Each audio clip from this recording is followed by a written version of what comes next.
How we doing, boys and girls? Good morning. Welcome. Let's get this rocking and rolling. Apparently, there's a new beta build out of nowhere. Little birdie did tell me. Let's have a look, shall we? How we all doing, boys and girls? Good morning. What's this? What? Titan orbs? I have no idea what a Titan orb is. I don't know nothing yet. I'm playing catch up. But good morning, boys and girls. Welcome in. Hope everybody is doing well. Let's start with trying to find the patch notes, shall we? I'm going to dive straight in today. I'm going to dive straight in. We're going to get this rocking and rolling. Now, can I find a link to... In fact, you know what? In fact, let's have a read of the patch notes first. Let's have a little read of the patch notes first, and then we can... let's turn the tunes down just a touch to begin with. Don't need them blasting. Let's have a read of the patch notes. Where's the patch notes? Come on. Dragonflight beta development notes for November the 1st. It was a busy day for news yesterday. It was a very busy day for news with a combination of Feldrakes being given out, and then to counteract all of the money they're not making off selling Feldrakes anymore. Not that they made money selling Feldrakes, but to counteract that, a nice cheeky 12 months 12-month sub. Lord. Cheeky 12-month sub. Not something that I'll be buying, unfortunately, but simply because I'm not paying 100 plus euros for like 3 mounts. Nope, not happening. The new professions in Dragonflight going to be profitable, with it mostly being bind on pickup. You'll be fine because there will be some way the work order system will allow you to sell things to others even when they're bind on pickup. But obviously, making 1 gold more than you started with is still technically profitable. I don't think people are, to keep it real, I don't think people will be making anywhere near as much gold as they were so easily able to do in Shadowlands. There'll be a good first few months for sure, because every expansion does, but I don't think it's got quite the long tail for most people. Yeah, we'll see though. I'm not going to start to down a downer. Right. Beta development notes. Can I get the official one? Can I get the original? There we go.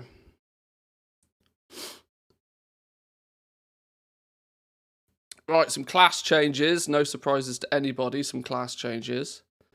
Depends on how many people are willing to keep dealing with the whole system.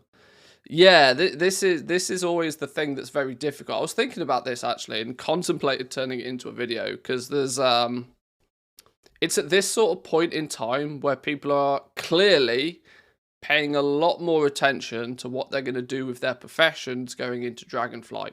Now, everybody's end goal is different, right? Some people want to, you know, be the best raider they possibly can. Some people want to gain all of the reputations really quickly. Some people want to have 4 or 5 different characters that they can play. Everybody's goal's different. But a lot of people are starting to pay attention to the professions and trying to work out how the professions tie into that. Now, that was a decision that was quite easy to make in other expansions, because the professions were quite simple. Oh, jewel crafting does this, or oh, leatherworking does that. Sure, I'll do that then. Fine, that's good for me. Now, with all of the specializations and the spec trees and the different builds that you could take and the continuous effort that you have to put into professions to keep them up to speed,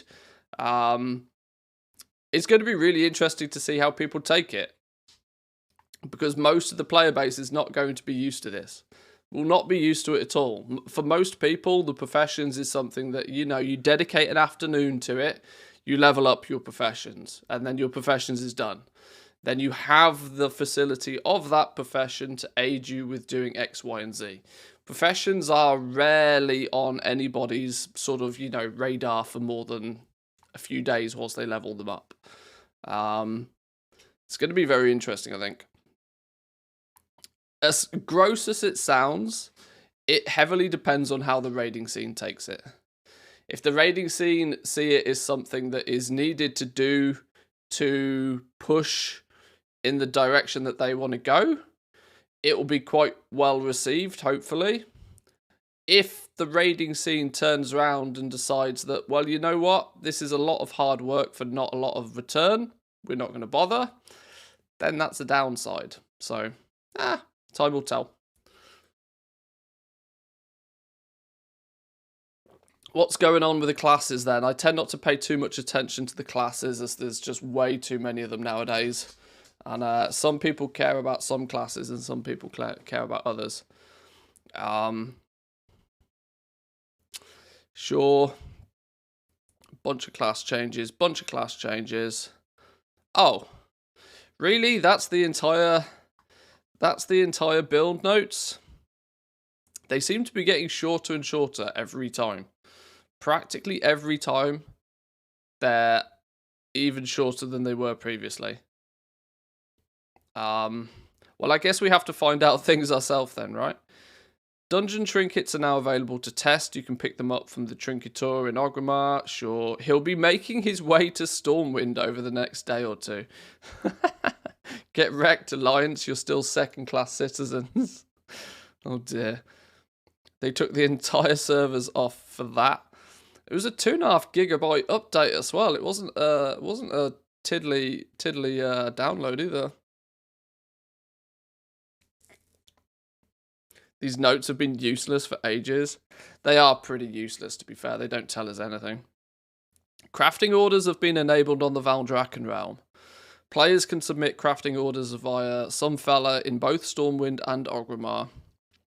For crafters that would like to fulfill crafting orders, players can now open their profession UIs and navigate to the crafting orders tab to view and fill orders, whilst they are near the profession vendor NPCs in the trade district in the Valley of Strength. Okay. Okay. Is that your wallet? Or are you just glad to see me? Both, I hope. Close to a year, and now soon Dragonflight laughing face. Vin, thank you very much. 11 months. Yes, very, very close to Dragonflight. Thank you and welcome back. Morning, the fishing rep turn-in is deleted. Have they, is it just, have they yoinked it completely? Or have they changed it? I guess we'll find out. Okay, so we can apparently play with crafting orders a little bit more aggressively now.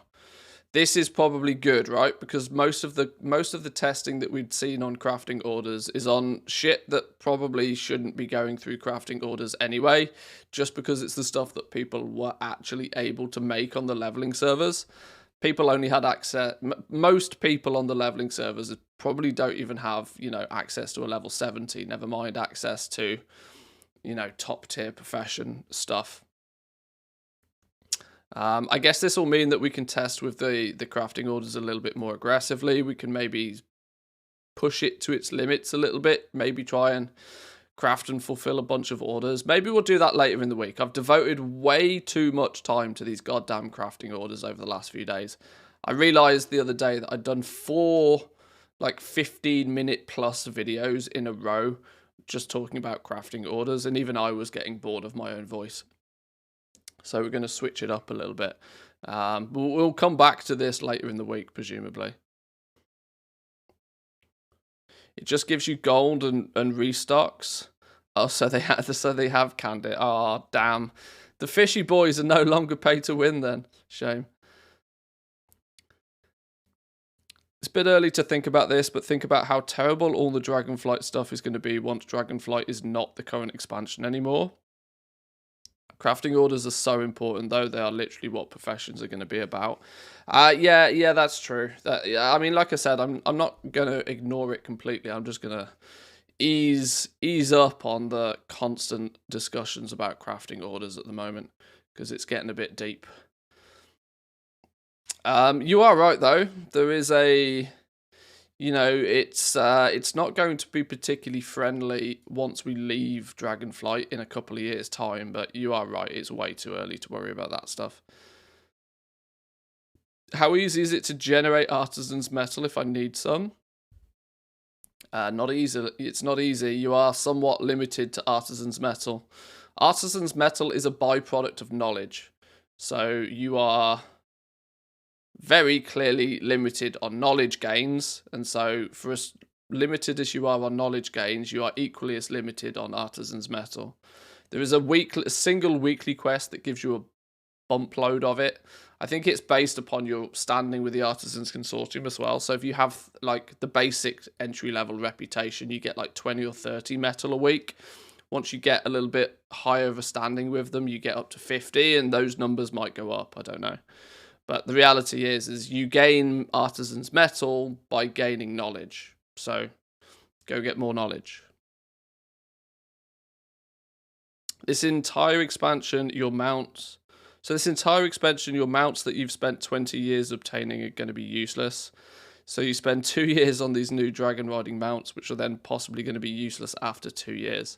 I've had the impression for a while now that this is the first stepping stone to just fundamentally changing flying. I have known for a long time, and it's been very obvious for a long time, that Blizzard doesn't like flying. Blizzard would much prefer everybody be on the ground, and if they are going to be up in the air and they are going to be flying, they want to limit the amount of time people spend in the air flying. They would rather you use it as a means of getting from A to B, and then you have to land again. That kind of just constant full axis flying is something that they're clearly not a fan of anymore. And dragon riding might, there's nothing to say that they wouldn't be able to make the previous mounts. Sure, they'd have it'd be a bit of a stretch to continue to call it dragon riding, but they could do something for sure. Where's MMO Champion then? MMO Champion is 500 times better at this sort of shenanigans. Have they done their data mining on this lot yet? Hot fixes, PvP item level changes in war mode. In Dragonflight, we made a change to our PvP gear that grants the maximum PvP item level of a piece of gear immediately at all ranks, so that players are on more than even competitive footing within instant PvP. Due to this change, we have to remove the increased item level bonus from being active in war mode situations.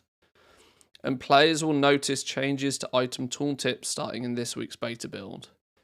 Players who continue to spend Honor and upgrade Aspirant and Gladiator gear item levels outside of PvP instances, but the item level in PvP... Oh, okay.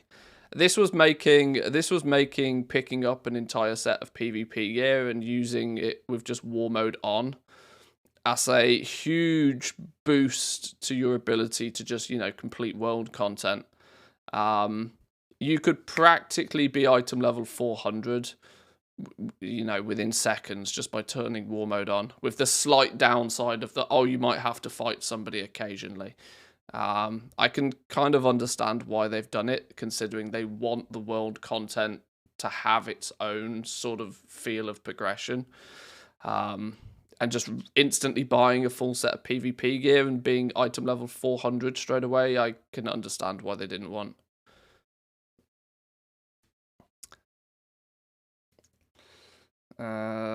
What else have we got in here then? These are just the same class changes. Not that I go into detail on those. Pet battles. Wrath of the Lich King stuff. The login screen's been updated. Oh, that means my starting soon screen is going to be out of date. That means this thing's going to be out of date then. I'm going to have to get a new copy of this thing. Eliath, welcome in. How we doing? Sorry, I cut your sound alert in half there. I apologise. Welcome in. Right, okay. So we got some. What do we got here then? Exploration to all the squirrels hidden till now. I do not need any more squirrels, Blizzard. Far too many squirrels. Renowned campaign complete. Green 1+2. Name changed from Centaur 1. Okay. Complete Dragon Isles renowned campaigns listed below. 15 points account wide. A whole heap of lunkers. 25 lunkers found whilst fishing with an Iskaran harpoon. Just a bunch of random achievements. Sometimes you can learn some interesting things from the achievements, though. You can gain a sense of the direction they want to take things. Unlock the cataloging world quests. Unlock the climbing world quests. These are at like renown 6 and 9 or something, I think. So you'll get access to these quite quickly.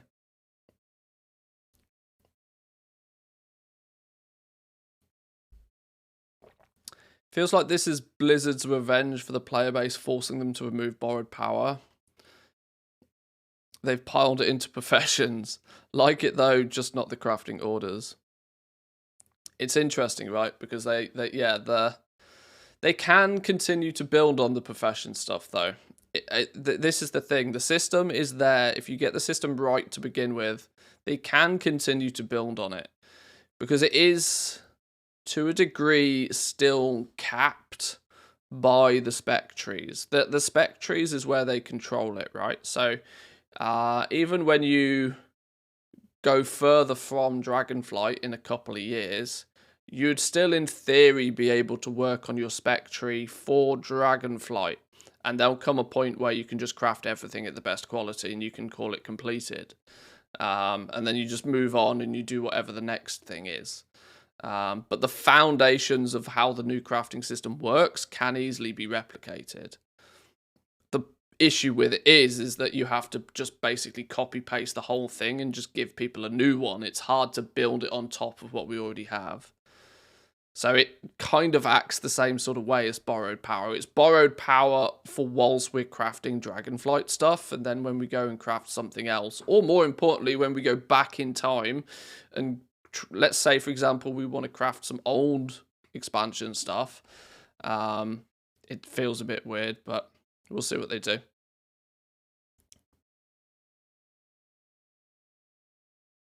If it's not the current expansion anymore, good luck getting your Dragonflight professions to 100. Yeah, well, you'll be able to just fill your own work orders to do that slowly but surely.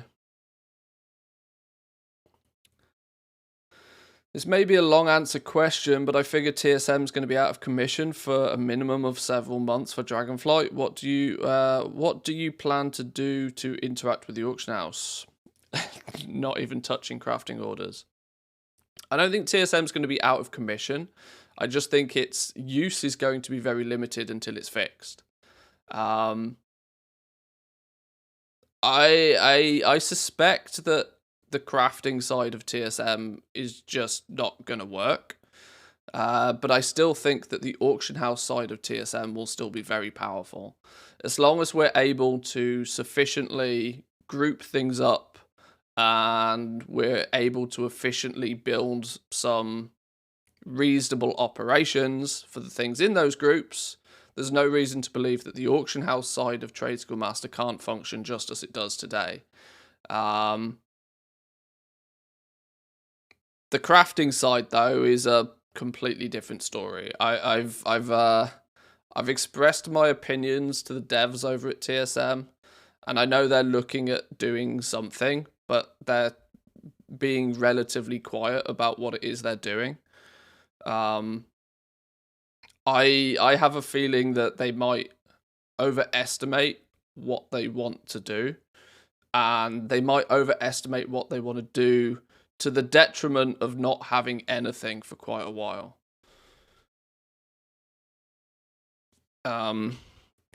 It kind of like what happened in 9.0. They weren't really in 9.0.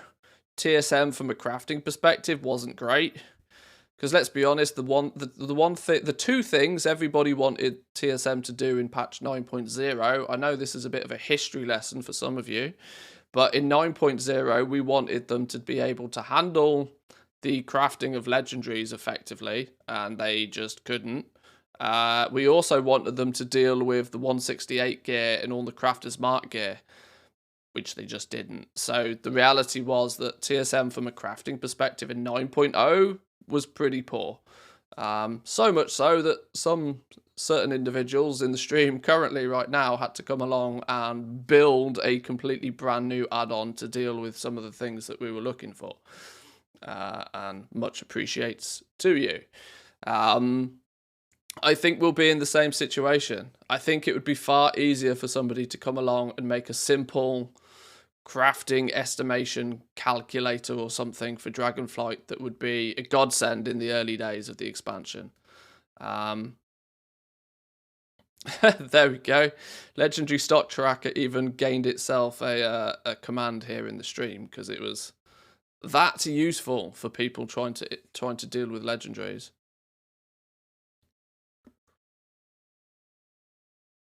But this, to a degree, is why I'm putting quite a bit of time and effort right now into my cheat sheet for Dragonflight, because this is about as close to a reliable system as I think we'll have at the beginning.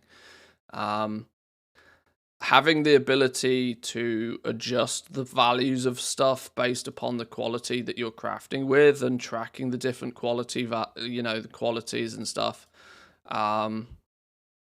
Having somewhat accurate crafting costs for things, I believe, is going to be very important. We're going to be doing everything at a much smaller scale, though. Much, much, much smaller scale. You're going to be picking one profession, and you're going to be specializing in that one profession. That means the dude next to you could also be a leather worker, but you've gone in one direction, they've gone in another. 4 or 5 other people on your server could also be leather workers, and hopefully everybody will choose a different direction, and they'll all have their own piece of the pie, and they'll all be dealing with their own little individual markets. There won't be so much crossover at the beginning. This is clearly something that's difficult for some people to get their head around, because some people just like being the master, a jack of all trades, and they like being the having their finger in many pies. That's going to be far more difficult to achieve in Dragonflight, just because of the number one limitation for crafting, and that's going to be your knowledge. It's going to take a while to gain enough knowledge to actually adequately become a master of all trades. And by the time you can do that, everybody else will also have had the time and the opportunity to do that. There's not really as much room for people to dominate, not from a regular crafting perspective. You could make a boatload of gold with consumables if you're lucky and you're fast, but crafting is going to be a much fairer game. Much fairer game.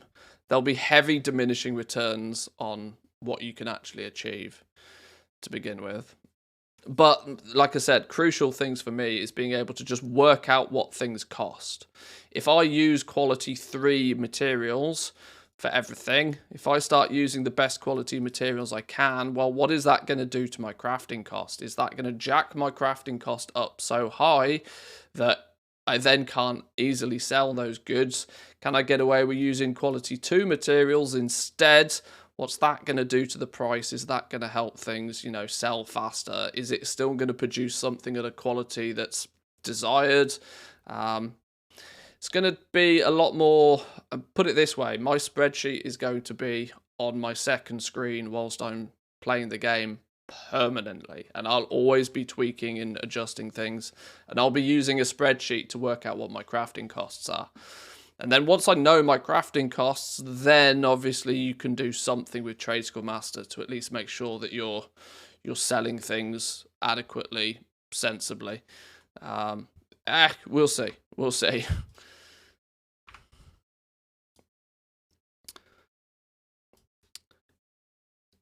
Your spreadsheet's using the TSM API? It does, yeah. All the material pricing is going to be dealt with by TSM. This is what I want Tradeschool Master to do. I've said this to them. I speak to Sapyu, the lead developer of TSM, somewhat frequently. And I've said I would much prefer it if they would lean on the data that they have and use the data that they have to do some of the calculations that we're going to need on the fly. And present that data in a way that's useful to people. I think that's probably the most useful thing they could do to begin with. But yeah, we'll see. Spreadsheet on a second screen sounds a lot like Eve. Well, it does. It does. It usually is the case, though. It's usually the case until, of course, something is implemented in game.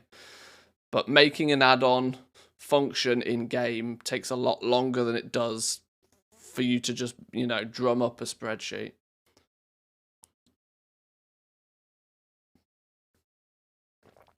You said you'd like an early add-on for the professions. What kind of utility would be really useful? It's a simple one, right? It's real simple. I just want to be able to open my profession and see what the crafting cost is. Doesn't take a rocket scientist. If I change it from quality 1 to quality 2, I'd like to see what that is done to the crafting cost. I would also, at a quick glance, like to see what the values are for the different quality variations of the outcome. You know, data on screen in an easy to see fashion. Doesn't need to do anything particularly crazy. It's just number crunching. It's just that, you know, exactly what a spreadsheet. Oh, that's not good. Hello. World of Warcraft beta D3D12.dll is either not designed to run on Windows or it contains an error. Ouch, shit the bed. Hello? Can we just do a repair then, maybe? What a start. Scan and repair is not even an option. Oh, well, that's fun. Oh, the game logs in anyway. Oh, so it does. It's just turned DirectX 12 off. DX12 is always a nightmare. Hang on, that's the wrong character anyway.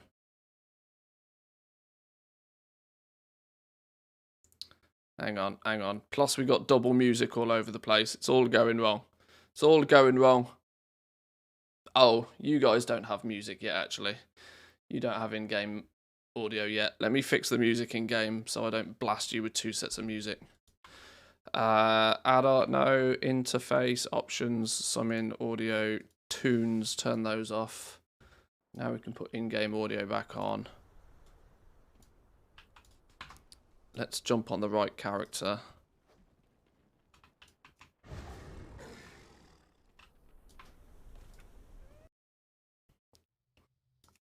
For example,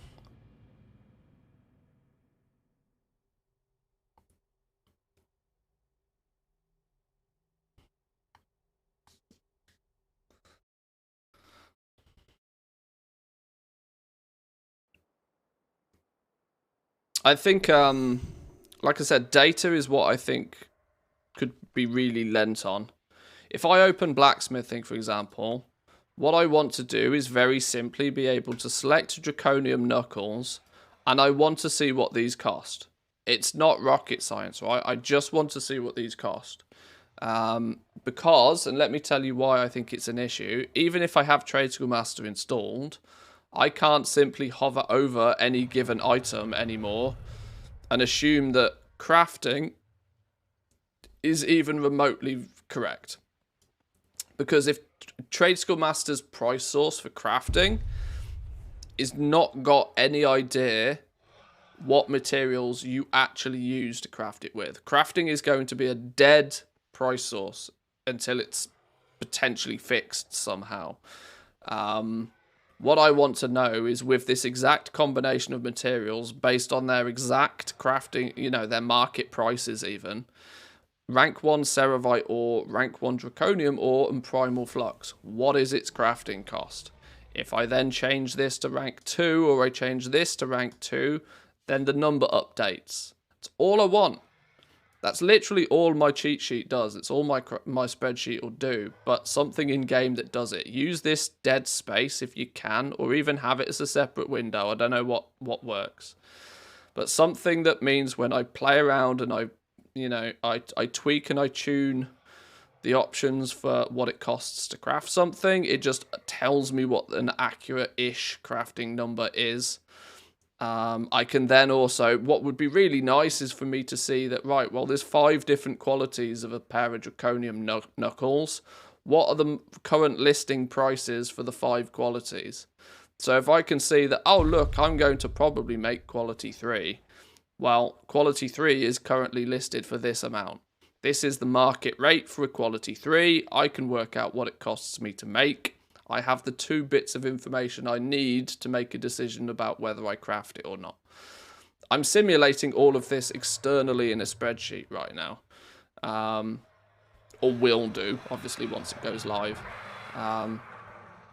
But yeah, that's going to be the thing. This is new. Crafting this recipe for the first time will teach you something new. Clever. And then that goes away, presumably after I've actually crafted something. Ah, smart. I like. And this bar is now fixed again. Having this bar be full all the time was a pain in the ass.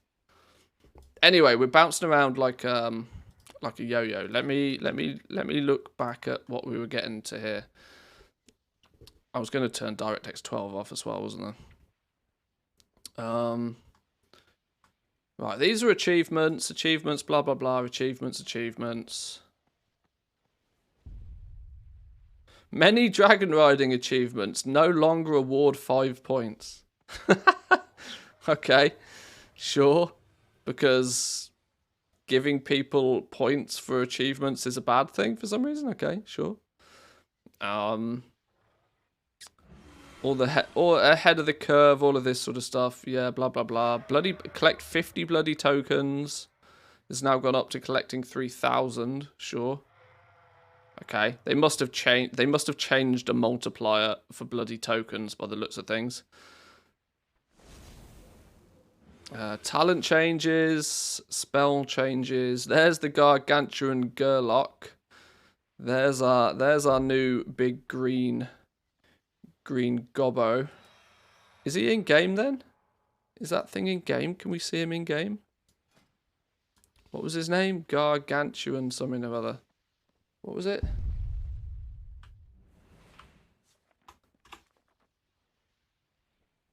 Okay. He's not there. I'm not spending 150 odd euros just to get a mount for some video footage. Not happening.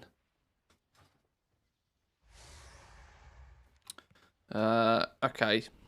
Some Death Knight changes, some Demon Hunter changes, some Druid changes.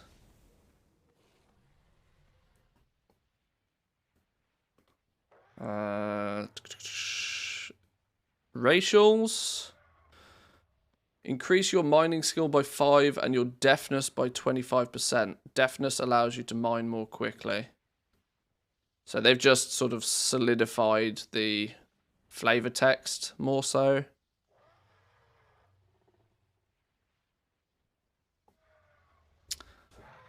What's this cheating? Didn't get any notifications today?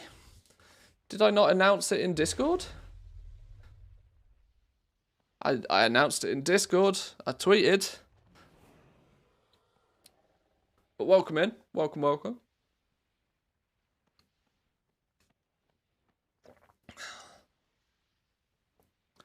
What do I think about the new rep buff for alts? Don't know yet. Not made it there. Not made it there yet.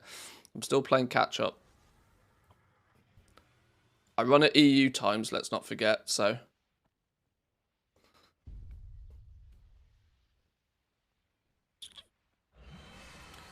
Changing some Covenant abilities, Anima powers, Soulbound, item effects.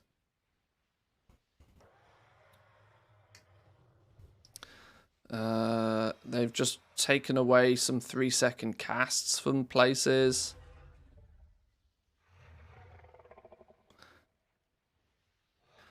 Aerated Vial of the Quick Hands increases the speed in which you craft Dragon Isle's recipes by 30%, 18, 24 and 30%. Lasts 30 minutes and lasts through death. Consuming an identical vial will add another 30 minutes.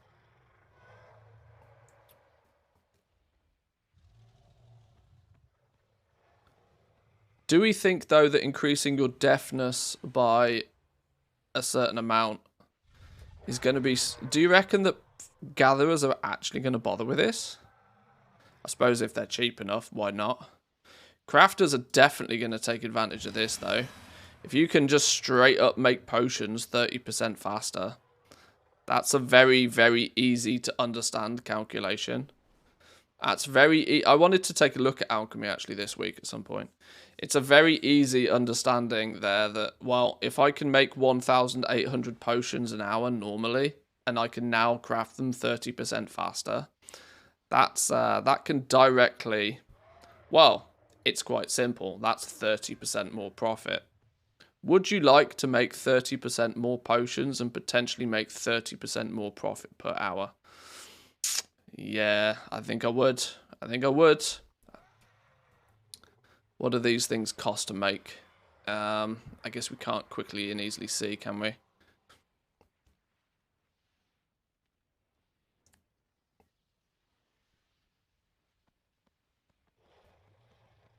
Black Dragon Touched Hammer bonus.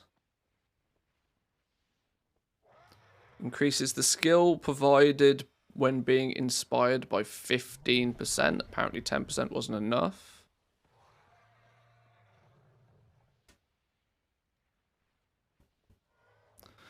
Oh, increases your perception by 30, 40, or 50. Well, that's more of a... Okay, well, there's the vial that gatherers absolutely will use. Oh, Lord. Increasing your perception by 5% is clearly worth it. Maybe I should make some notes on some of these things I want to take a look at.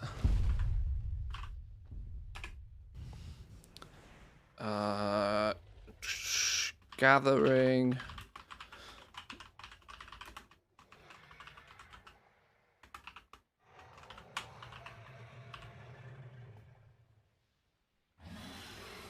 What else we got? Dragon Games equipment.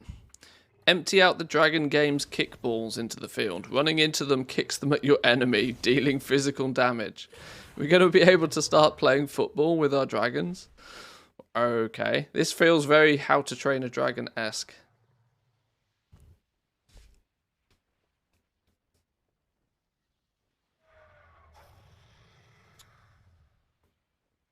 Replaces the fishing line on your fishing pole with a high-test Eternium line, increasing fishing skill by 5. How have they fixed these then? Are you going to be able to put these fishing lines on your fishing pole, I would assume, again? That's good to know. Waiting for the Dragon Quidditch? Yeah. Who's going to be the snitch?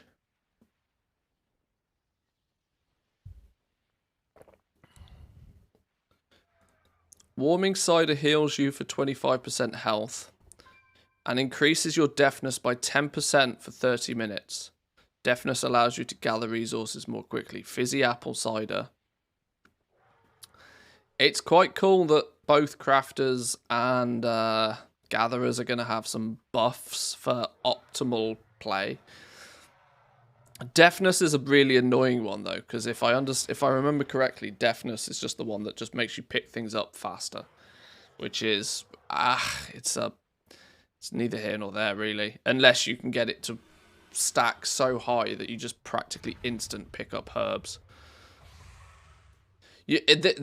Adding more deafness on a gathering character is less about gathering things faster. It's more about avoiding combat more frequently. You only need to accidentally get aggroed once or twice or knocked off your mount once or twice an hour for it to shave off, you know, a good amount of your optimization. But that's real min-maxy stuff. Okay, lots of potion changes in terms of what they do. Everything just becoming instant applying rather than on a cast time. Right, actual profession changes then. Alchemy stones. What the hell's a glowing titan orb? What the hell is a tuft of primal wool? Oh lord. After I finally thought that I might have... After I finally thought that I might have a comprehensive list of materials, they come along and add more materials.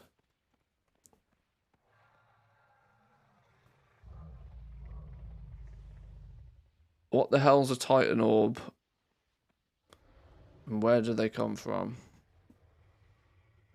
Large sturdy femurs. Primal bear spines. Mastodon tusks. Are these those random ass white items you get from skinning? I bet they are, aren't they? Or are they white items that just drop for everybody randomly? They better do, you know, otherwise that's going to piss people off like no end.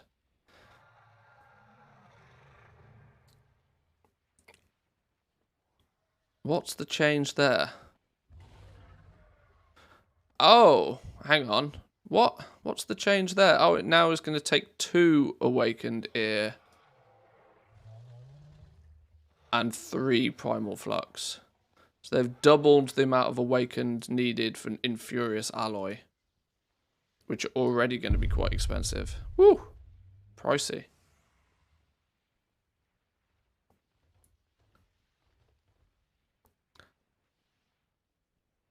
We'll have... Okay. Investigate new materials. Titan orbs. What are they? Titan orb. We also need to take a look at blacksmithing. Blacksmithing is going to be the same. Aquatic Maws, Primal Flux. Have I done blacksmithing on my cheat sheet yet? I don't think I have I? No, I haven't. That's fine. But I have just recently what I thought was finish this goddamn sheet, but clearly it's not going to be. This, boys and girls, is an outrageous quantity of materials. And apparently the list has just got bigger. I went through the other day and I went through every single profession and I made sure that every single item that is needed to craft a thing is on this list. I couldn't easily tell you how many items are on this list, but it's a lot. We've got 4 columns of on average 100 items. There's nearly 400 separate materials, roughly, that go into... Now, some of those are intermediates, but they're obviously... There's 400 different things that go into making everything. This is why the Tradeschool Master API is so imperative this time round. When you've got 3 times the materials just because of quality alone. Oof. Spicy meatball. Alright, well, I guess it's going to be updating this sheet.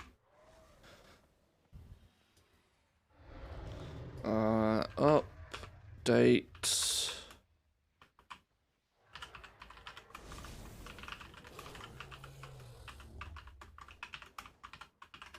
Okay.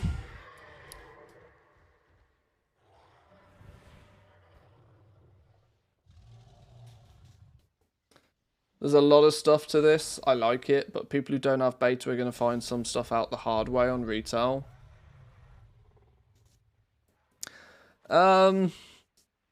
It's a lot. It's one of those, right? It seems quite overpowering, and it seems like a lot until you work out what the patterns are. As soon as you start seeing the patterns, you're like, oh, it's really not that bad.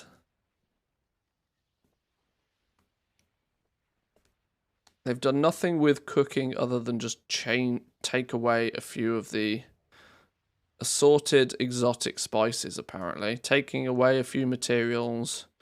Okay, they've just tweaked with a few of the cooking recipes. That's fine. Enchanting, there seems to be a lot of changes here. Doubling the amount of resonant crystals needed on 1. Weapons. Glowing Titan orbs.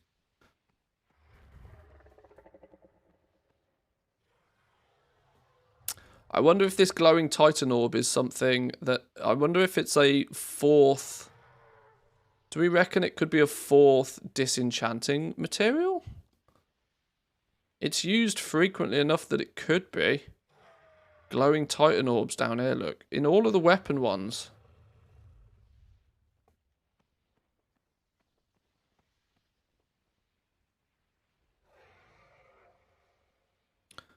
They went from resonant crystals times 3 to resonant crystals times 4. Okay, they've bumped up crystals, but they've dropped awakened down from 10 to 6. 10 was a loot. I mean, that could be 5k worth of materials right there. But then what are these glowing Titan orbs? I guess we'll find out. If it is, it'll be on the Valdrakken vendors. Well, we hope it'll be on the Valdrakken vendors. That's a good question, actually. Let me go through all of the notes first, though, and just... Because if I start going and investigating things now, I'll get distracted.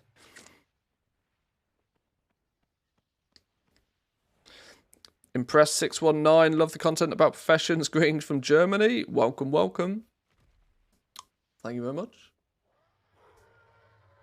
Yeah, we'll jump on the Valdrakken servers in a minute, because hopefully they'll have updated the vendors. We'll see.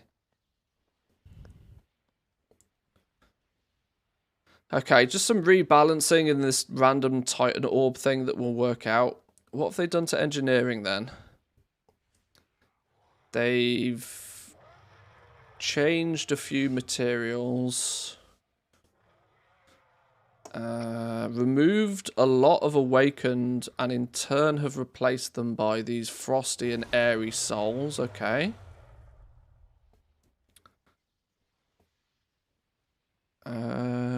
Added the reagent Smudged Lens. Smudged Lens, I think, is a vendor recipe instead of the frameless lenses that Jewel Crafting makes. Because the Draconium Diver's helmet is a green basic. Yeah, you learn this Dragon Isles Engineering 20. So I guess it makes more sense at this level to make it use a vendor reagent rather than something that needs Jewel Crafting to make it. Which feels like a cop-out to me. I mean, I like that. I like that link between the different professions. Some people don't like it, though, because it means they can't be self-sufficient. And it's like, well, just buy a thing that costs a little bit of gold off the auction house. That's why the auction house is there. But either way. Okay, nothing dramatic, just, you know, rebalancing materials. Inscription, this is a lot of things here. Rousing Frost times 5. Oh, that's a big reduction. That's a big reduction. Chilled Runes now, instead of needing the equivalent of 20 rousings, 10 frost and 10 air, now only need 5 frost. Oh, well, that's going to make a big difference. These Chilled Runes were stupid expensive. And they're used in everything. Well, that's a good change. So a way to copy binds and settings from retail over to the beta. You can copy your account data from retail. Just be aware if you've done things like flying around, gathering all of the dragon talents and stuff, that if you copy your retail data over, you'll have to do all of that again. It's a slight downside of the beta right now. But you do it in the character screen.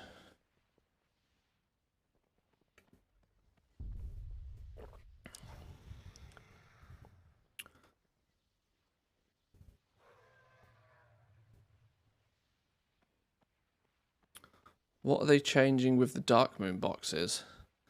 From 8 air up to 10. They're increasing the price of them. Lord.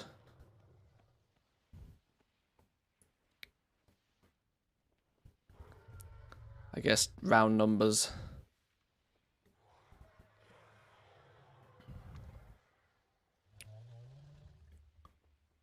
Damn, they've made that. I wonder if they're making. This seems really odd. They're reducing the amount of essences needed in some locations and then jacking it up in others. That's kind of like one of those, you know, it's down on one side and up on another. So realistically, nothing actually changes. The demand for the material is still going to be just as high. My buddy old pal Jewel Crafting, what have they done to you? Convergent Prism now takes this glowing Titan Orb thing as well. I reckon this is just going to be a vendor item, you know. What's the odds this is just like a 5,000 gold vendor item or something stupid? Glossy stone is now taking only less crumbled stone, less rousing earths, whoopty frig.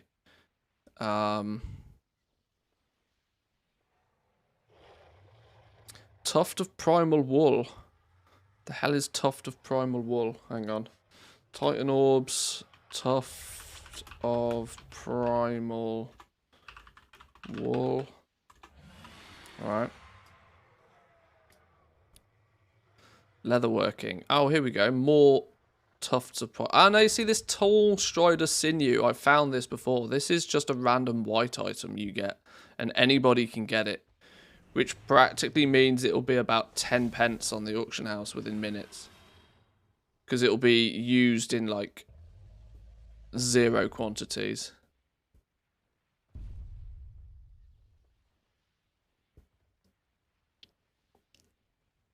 A new reagent, Primal Bear Spine. Oh, there's a bunch of them. Oh, Lord.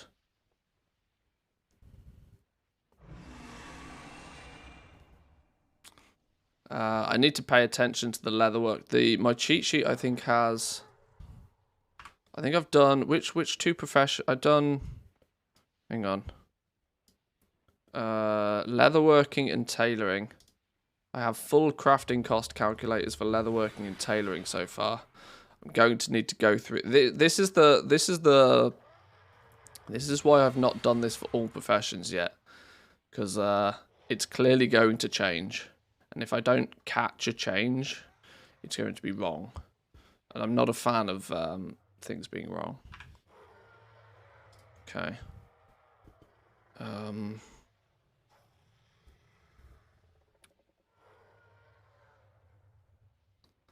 But there's no new recipes coming in. They're just tweaking and changing the recipes that are already there.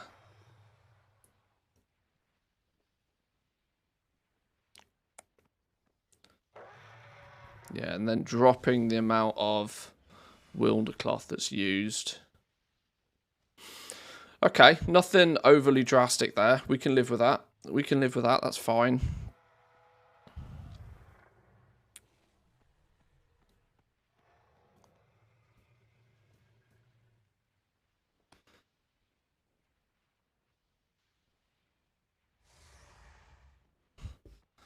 Blizzard Store VAS error has crafting orders. Please clear all pending and claimed crafting orders on this character. You have X amount of personal orders available. Is this going to be maybe before you do a character transfer or something that you can't go from one realm to another with outstanding orders? I mean, that makes sense, right?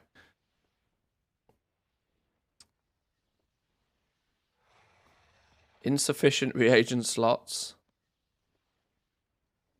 Maximum number of orders reached. Hopefully that stays at 30.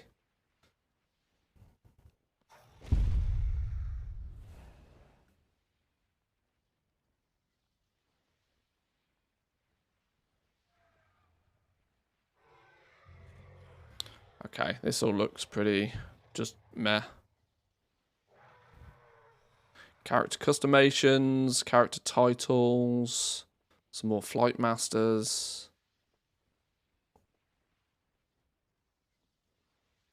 Heed the call of the aspects and accompany the Dragon Scale expedition as they embark for the Dragon Isles. What? Okay.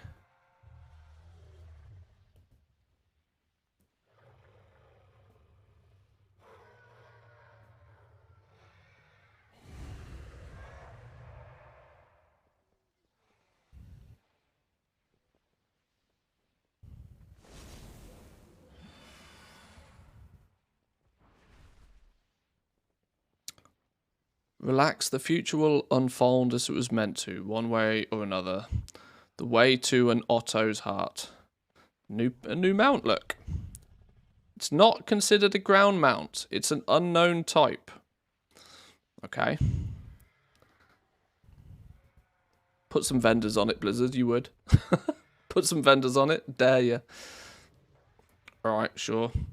Okay, then we're into Day of the Dead stuff. Okay. Well, in terms of actual what's changed behind the scenes, it doesn't look like too much. Didn't see anything regarding this reputation shenanigans. Where did people find this out? What have I missed? What have I missed? Let's go back to Wowhead News.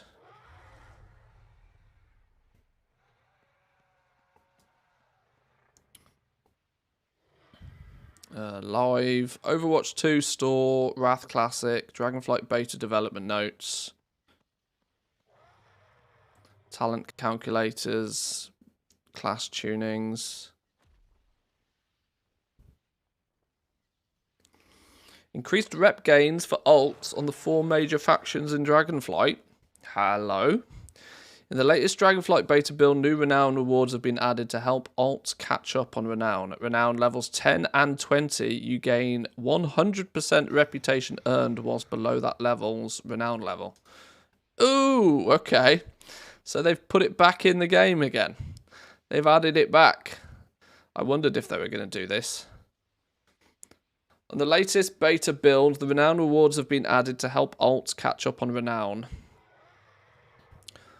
Although most of the Renown rewards in Dragonflight are account-wide unlocked, some of them are not, like the item level 376 and 389 gear, as well as the profession patterns. This will help ults interested in these rewards catch up to your main character.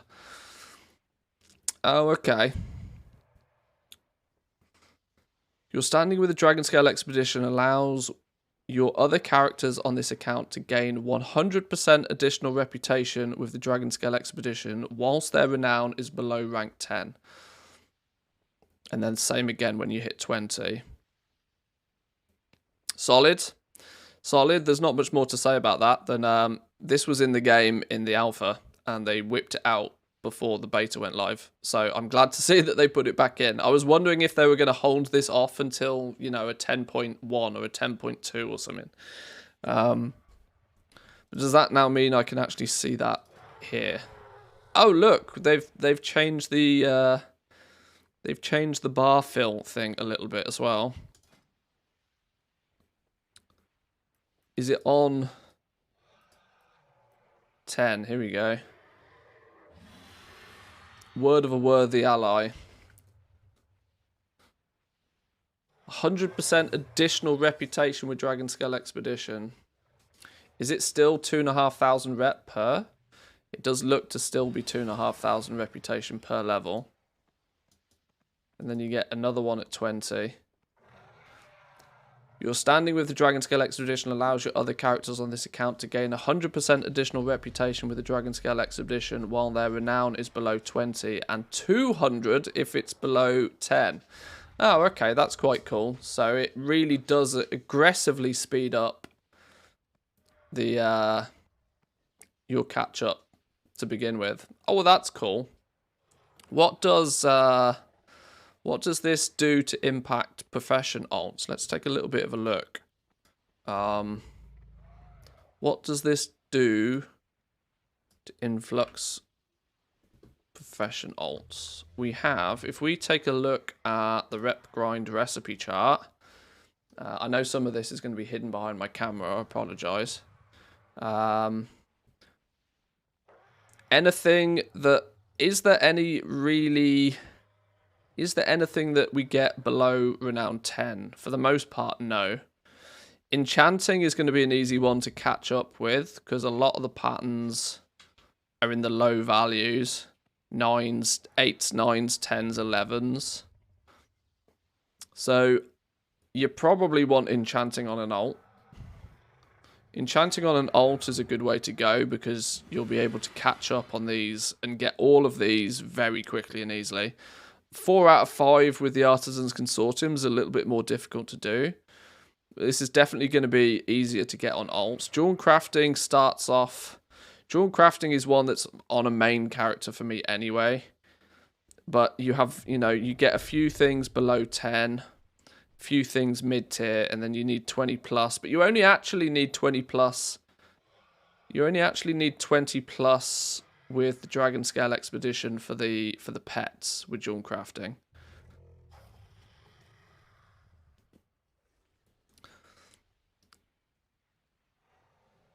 The trinkets come from the Tuskars at 15. Okay.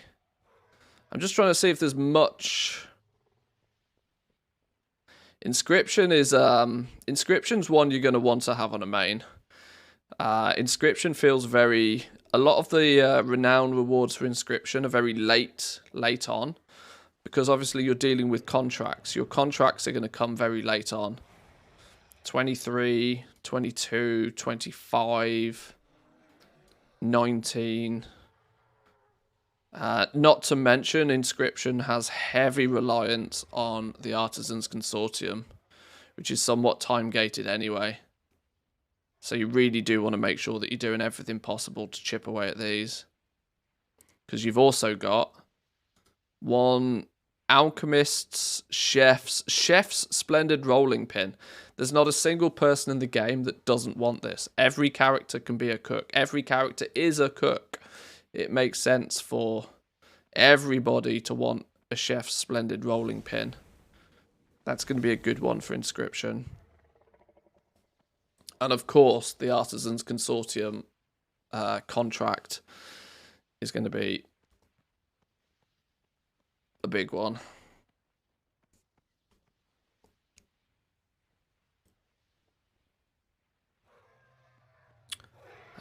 Tailoring is very top heavy.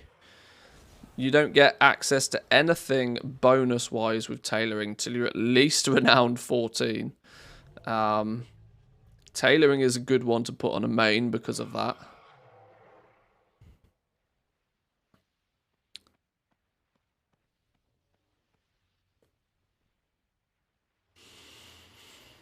Okay. I think the catch-up's good then. I think the catch-up's going to work well. I don't think that it's going to have... It does mean that if you're trying to catch up on reputation on alts for the purpose of profession recipes, that it's not going to be the end of the world. It's not the end of the world at all. Tuskars are clearly... I mean, I have leatherworking and I have jewel crafting. So, looking at these two, I want a lot of stuff from the Tuskars. I have double the reason to level up the Tuskars super fast. I then need to get the Centaurs up, and I need to get Dragon Scale Expedition on the go. But Dragon Scale Expedition, I don't really need much past 15. So my focus should probably be more on this Maruk Centaur. Alright, fine.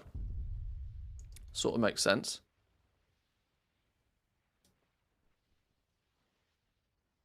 Just woke up. Are there any of the hotfixes very big? I can hop on Valdrakken if you need a second person to test some new work order stuff. We might have a little look at that in a minute, yeah.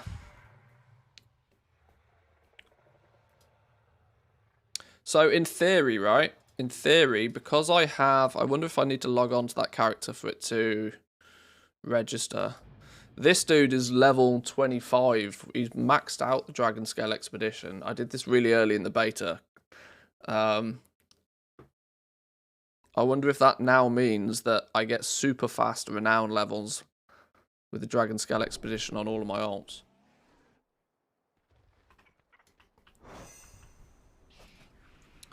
This fella's max, look. Everything.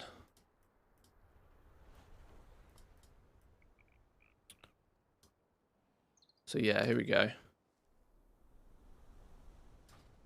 So that also then means if you're getting 200% rep gains, it means for things like this, the Dragon Scale Expedition Insignias, which are then account bound, it could grant me 50 reputation. Or if I send it to an alt, it will grant that alt potentially as much as 150 reputation. That's big. That's big. If I send, let me, where's a mailbox? Let me send this over. If I send this, which is only 50 reputation by default, and then it should, in theory, grant me 150 reputation on this dude.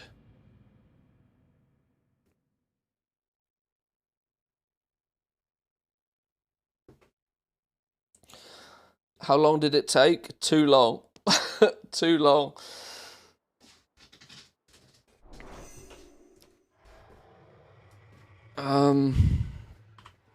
The reason I say too long is because I don't know. I can't remember.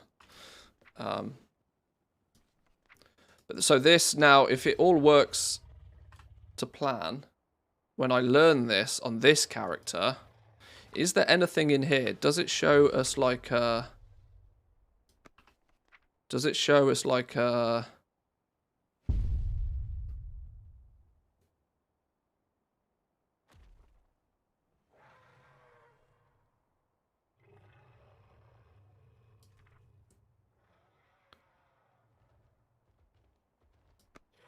Okay, let's just learn it and see what happens. Where did it go? So, in theory, this should give me, because my reputation with Dragon Scale Expedition is still only 1. I started off with 1,085. It should give me 150 rep. Hey, your reputation with Dragon Scale Expedition increased by 150. It did. It works. And it did actually go up by 150 as well. Oh, well, there we go. That's quite cool. So not only is the alt catch-up system in place, it actually works. Well, that's a bonus. I'm surprised your rep is so uneven. Did you purposefully grind that rep hard, or do they naturally unbalance if you don't make a point to grind them all? No, I just went balls to the wall on that one reputation. It's actually one that you can farm out. Technically, you can farm them all out if you really want. This is where I've seen a few people saying, you know, is it possible to do X, Y, and Z in X, Y, or Z time frame? And the reality is anything's possible because you can technically just grind these. But there's heavy diminishing returns on the effectiveness of doing that. The fact that you can just fly around and gather treasures and then turn in artifacts to increase your reputation, and you could in theory do that 24 hours a day if you didn't need things like sleep or, you know, they're not strictly gated. It's not like Zereth Mortis where it was like literally this is the amount of reputation you can get this week and it's capped. You can just continually work on them. There's I don't have them on this character to easily showcase, but there's an artifact token that you can get for each of the reputations that you can then hand them in once you've got enough, and that hand in gives you reputation. Now, how you go about getting those is slightly different, but you can gather treasures, you can kill rares, you can do a bunch of stuff to get them. I was wondering if I had any more. Maybe, oh, that also then gave me 150 rep towards the Aiding the Accord quest as well, which is your weekly quest. Your big weekly turn-in quest. See, that's going to be interesting. I wonder if they're going to keep these the same then, because that means that if I go and complete the weekly quest on my main character, who is max with the Dragon Scale Expedition, these then become bind on account tokens once you're max with them. So that theoretically would mean that 500 reputation token, if I then send it to an alt, is a 1,500 rep token for an alt. I wonder if they're going to rebalance these because of the catch-up. Does it actually...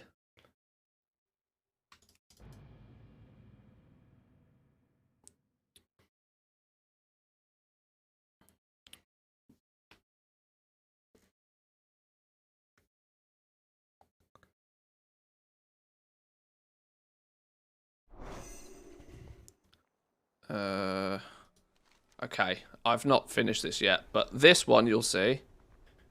This one is now, because I'm capped with these guys, I've hit Renown 25 with these guys, it's turned it into the...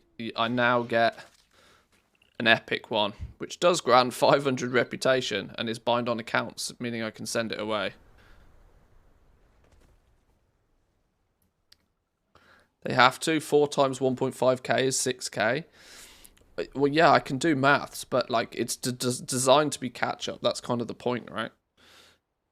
It means that once you've done it once on your main character, it should be easier to do on alts.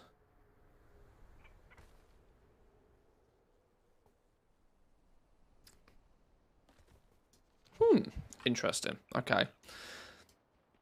I mean, I don't have really any positive or negative feelings towards it, particularly considering that this was a thing that was see, this is always the interesting thing for me, and this is if you get into the testing phases nice and early, you spot these things. That this this renowned catch-up system was data mined and was put in very, very early on. So they've always known that this was going to be a thing, but they took it out, presumably so that they can test more effectively and get an impression of the speed of leveling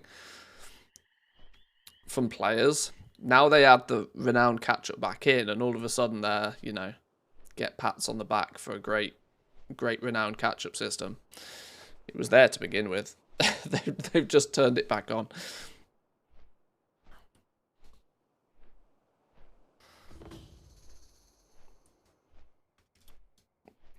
Wonder what else we can find then. Wonder what else we can find. What's changed here? Oh, look. Herbalism's got a pretty little bar, look. It's got some vines and some flowers and stuff in it. Does mining have the same? Oh, look. Mining has got a pretty little background picture to it as well.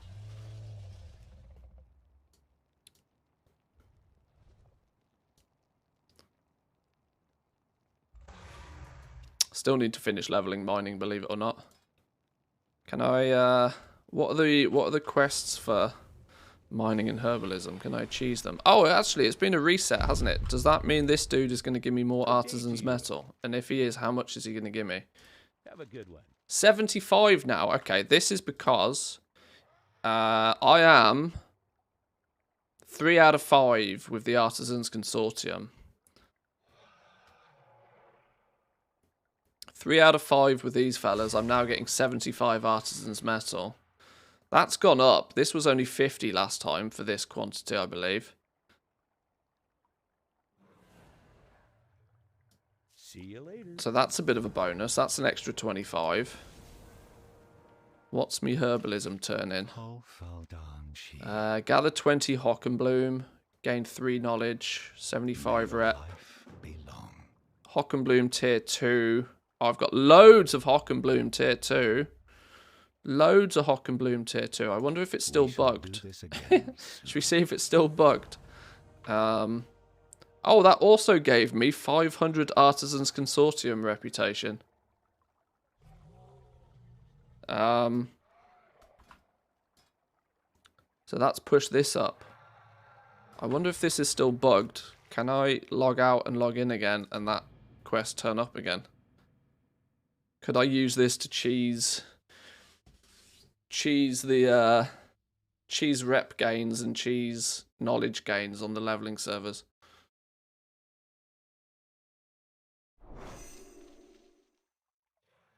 Ah, they fixed it. They fixed it. Ah, damn, I should have taken more advantage of this last week when you could cheese it still. Okay.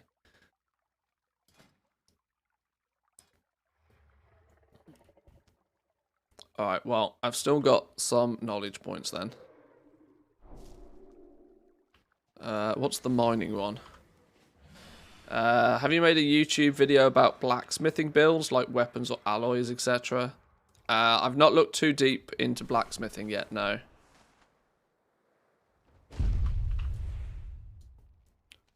What do you want me to do? Gather 16 Ceravite ore. Well, that's an easy one. Are you going to also give me 500 rep? Go on, give me 500 rep as well. Hey, another 500 Artisans Consortium rep.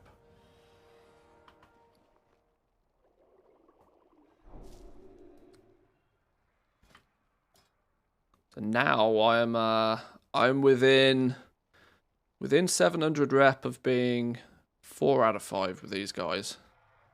I've not found realistically any other way to get reputation with these guys either, which is worrying. It seems to be very, very time gated, this reputation.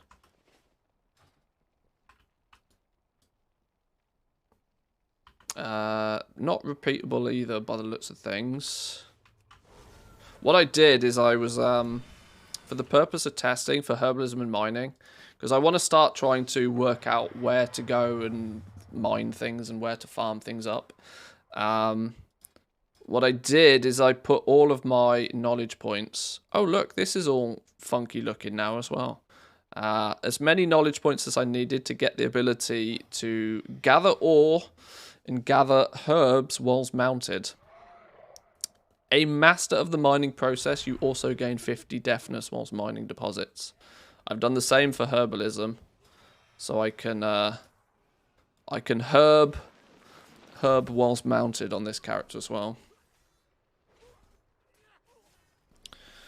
If those quests are weekly, should they be targets to complete before the Wednesday reset on week 1? Well, we're not entirely sure whether there is going to be a reset the first week. If they do what they did in Shadowlands, because they do a global launch of the expansion, they don't want people to feel like they need to zerg to max level and do a full sweep of Mythic Zeros and complete all of their weeklies in like 14 hours. Meaning that the first week of the expansion is like 8 days long. They just don't do a reset that first time.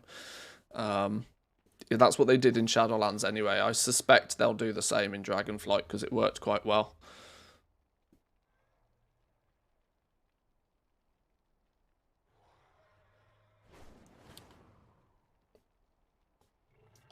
The Artisan's Metal map, how much of it can you get a day, a week, and how much Primal Chaos can you get a day, a week?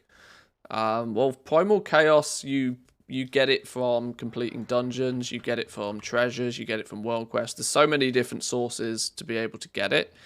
You in theory could what's going on with the map here? There's so many different ways you can get it. Then you can just continuously farm it, but obviously the speed in which you farm it is going to slow down the more of it you try and farm. That's the same with most things. They've not put 369. That's going up even further. They've not put really hard capped limits to a lot of things, meaning that if you do just want to spend an afternoon and grind something out, you feasibly can. But once you get past a certain point, it may just not be very useful use of your time, if that makes sense. Artisan's Metal, though, is directly linked to knowledge gains. You gain 5 Artisan's Metal every time you gain some knowledge. So just do more profession things, craft more things for the first time, complete your dailies. Yeah, that's the reality of that one. Are you willing to share the UI? I already have.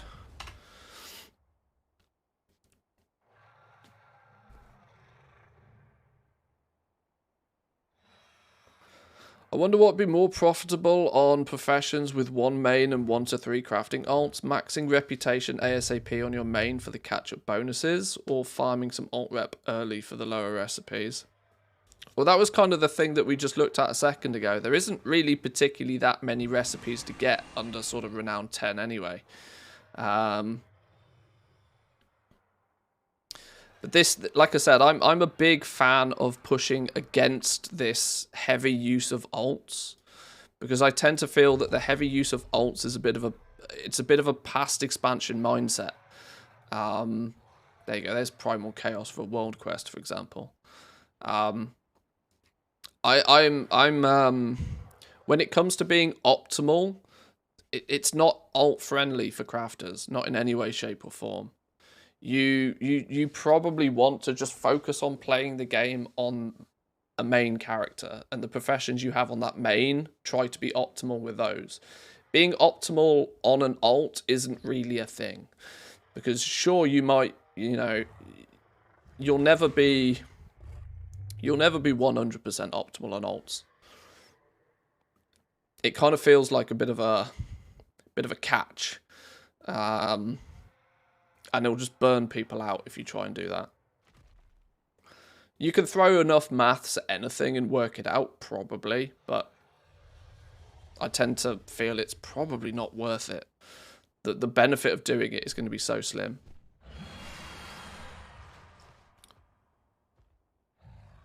They seem to have either they've bumped up the World Quest rewards, or they do track further with your personal item level than they did before. Expedition crafting knowledge. Quest available. Hello? Yeah. Please show me.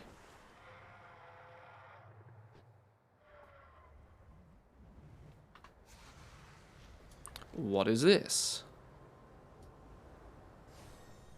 Expedition crafting knowledge.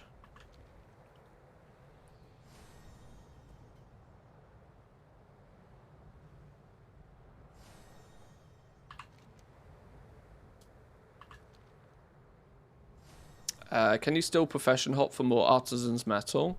You could do. It's going to be very expensive to do it though. It's going to be very expensive to do it. Because you're going to have to, presumably, like, if you're going to that level, you're going to have to do it in the first week. Doing it any time after the first week is kind of pointless. Expedition crafting knowledge. What are these? Notebook of crafting knowledge. So you're here to mine the new frontier. Well, you definitely have that opportunity here on the expedition. Got an old miner's almanac here for you. Is this, let me know. Are these on this tree somewhere? Is this just the game retroactively rewarding me now that they've fixed things?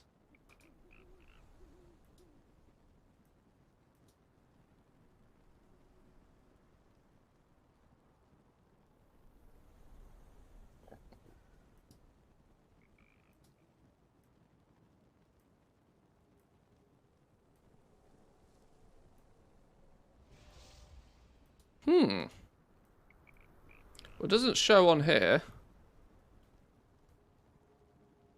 That's new. Dragon Scale Expedition 25. Speak to Unatos in Val Draken to receive a primal infusion. This can be used as an optional reagent to increase a crafter's item level to 395 or higher. Lord.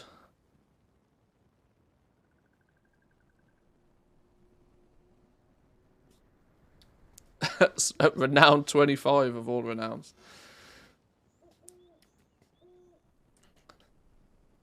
Any zone that you've enjoyed more than others?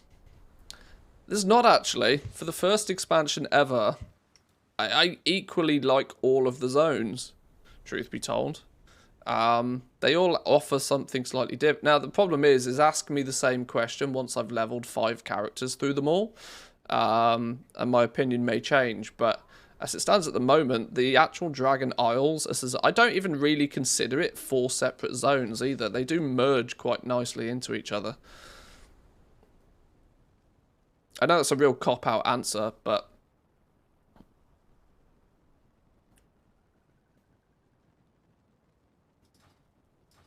My artisans are the well, I guess I'll complete... Whoa, whoa, whoa, what's this? Plus 10. Craft your goods with care. Why is it only for mining? We'll have plenty for you next time.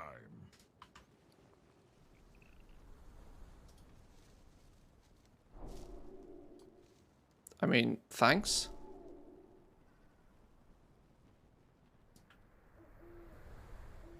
I wonder why I only got them for mining. I only accept the finest crafts.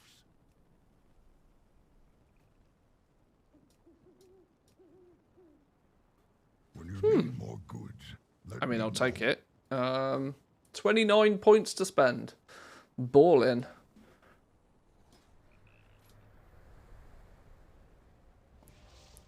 10, Is that your 20. Oh, Are you just I glad need to see me? 35 to get this one. Both, I hope. Sushi Man with a prime. Thank you very much. Appreciate it. Welcome in. Thank you. Thank you.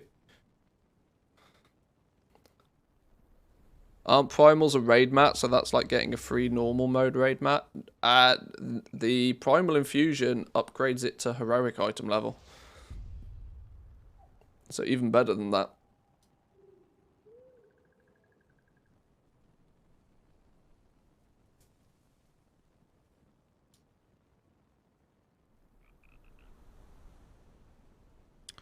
I think I'm just going to stack more points in here. Gain additional rousing essences while mining.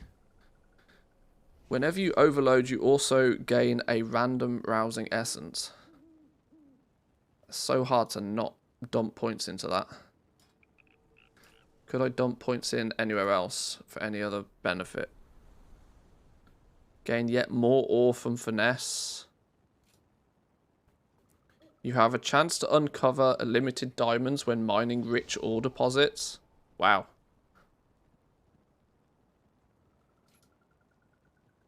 You have a chance to find gems whenever you mine. Oh, these are all quite cool.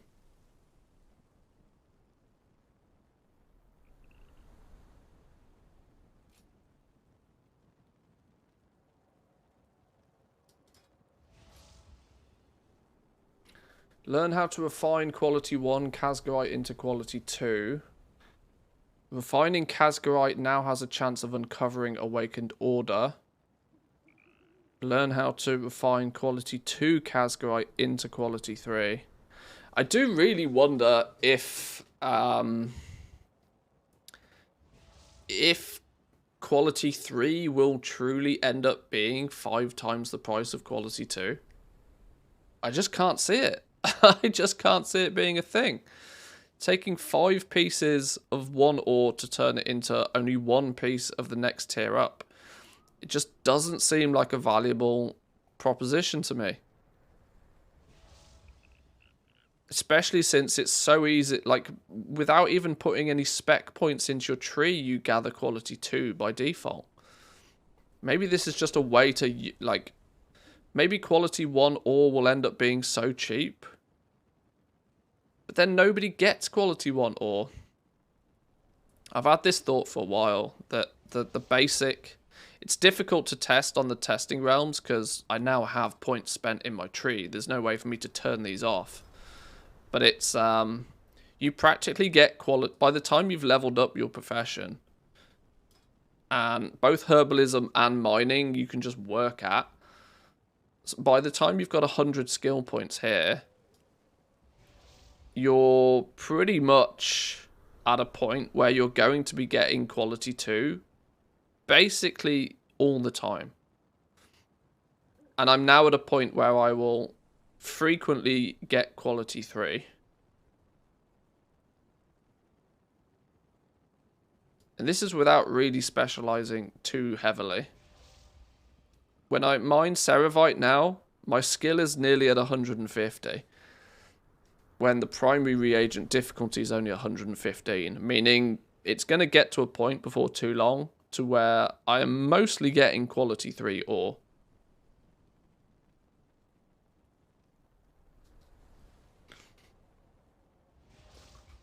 If I fly about a bit and just pick up some ore real quick, you'll hopefully start to see that without too many skill points,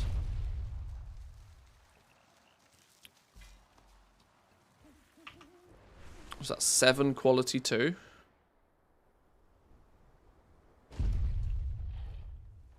Where's the node gone? Hello? Somebody's yoinked it.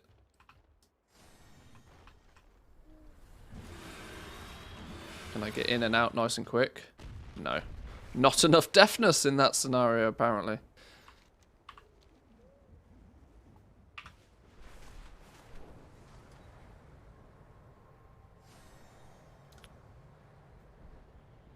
There's a draconium deposit around here somewhere.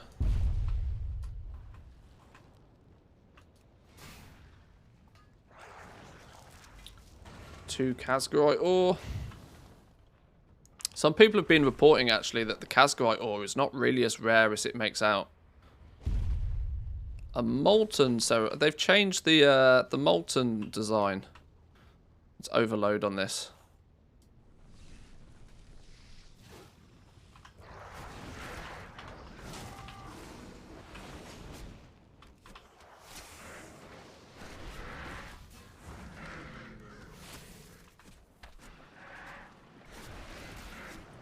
I've never been so tempted to transfer my main to another realm for the first month. I'm very, very tempted to move all of my characters. Oh lord, okay. A heated ore sample. Kazgrite ore, iridescent ore sample. Mining knowledge. Mining knowledge. We gained some quality 3 draconium for the first time ever.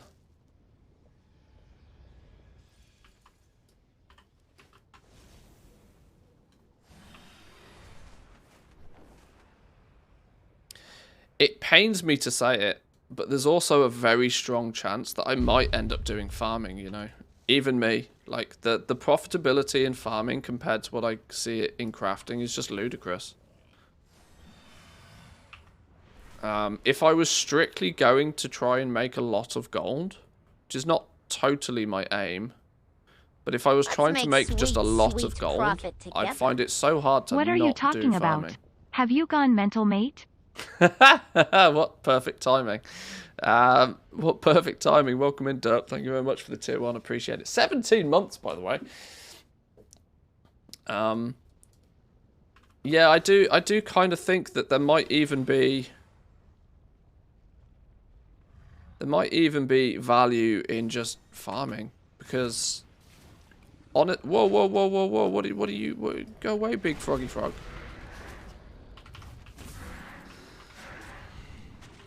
Because there's also, you've got to remember, right, that there's two elements to crafting. There's how much do you need to buy, and what's it going to cost you to buy it, and then there's how much of it can you sell. Unless you're going absolutely balls to the wall in the commodity markets, you're crafting, your sales via crafting are not going to be that impressive. I don't want to sound like a Debbie Downer on this one, but the crafting order system makes it so that it's much fairer for everybody. And there's an element of me, for sure, that isn't interested in fair. I'm not overly interested in fair.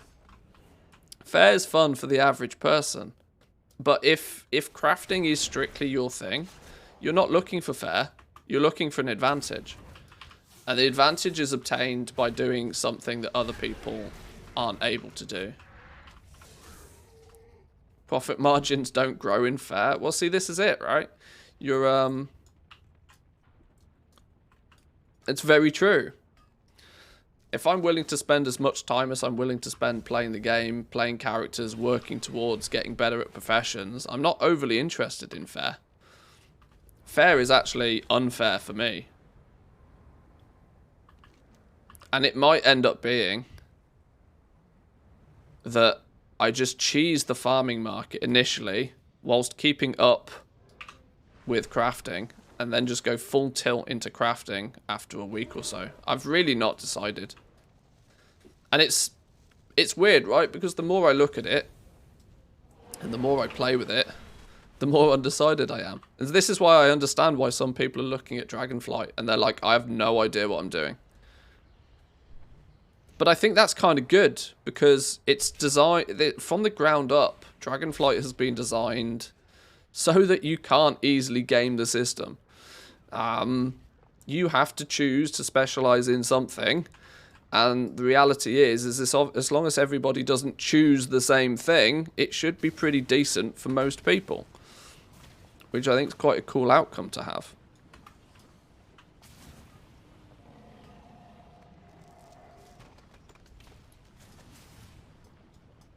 Can I... There, whoa, out the fire, out the fire. Oh my god, my pet's dead. Stupid pet. Let's just fly out of here.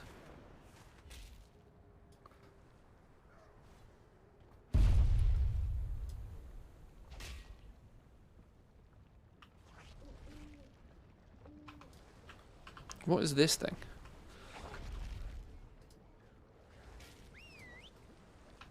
Still can't decide what spec to go in each craft.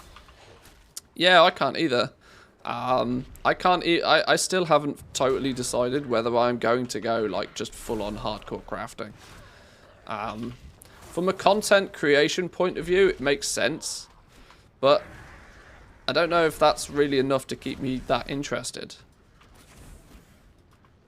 I think it'd be cool to see somebody like just push for being first to market in a bunch of things. I don't know. I'm undecided. I so want to just have fun in Dragonflight, is the truth be told. I've played the alpha so much, the alpha and the beta so much. I'm dying to actually play the game properly. A lot of what I do from a testing perspective is just that. It's from a testing perspective. I understand that none of this progress... I'm out here herbing and mining on a test realm. There's literally nothing more silly to be doing. There's nothing more ridiculous to be doing than farming on a test realm where it doesn't matter. But I know full well that once the game goes live and the economy kicks into full gear, it's going to be really fun and exciting.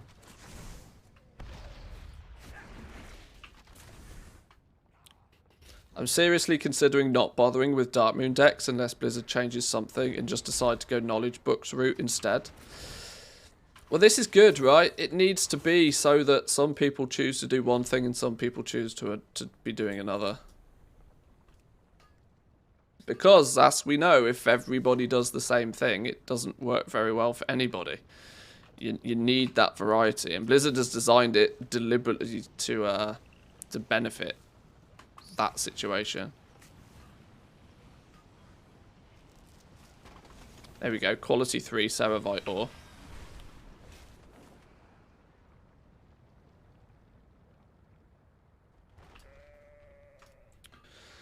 I think what people's first spec into is going to decide their experience. Maybe, because there's only, you only have the start of an expansion once. The first month of an expansion is a time-limited experience. And the first month of an expansion, if you choose right, not to say that there is a right or a wrong choice, but if what you end up doing ends up being the super profitable thing, then you win.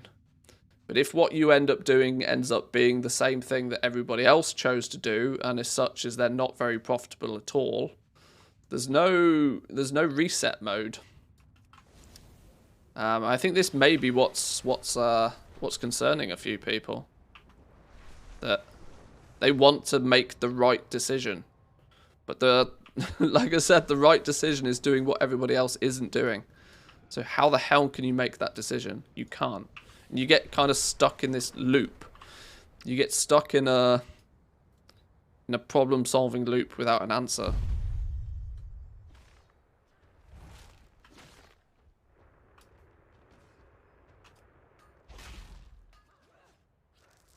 But then again, I also take this game way too seriously, so how do you know?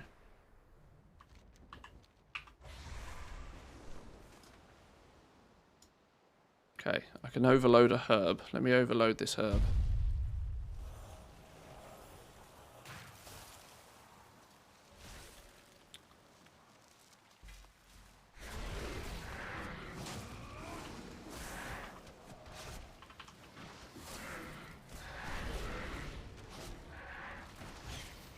This feels a bit weird that the health bar on the overloaded herbs doesn't make sense. There's a little debuff on these herbs, right, that shows you how many bonus herbs they can spit out. And you just got to pew it as fast as you can to get all of these bonus nodes to come out. And then you get quality 3 herbs, and you also get rousing essences at the same time if you're lucky.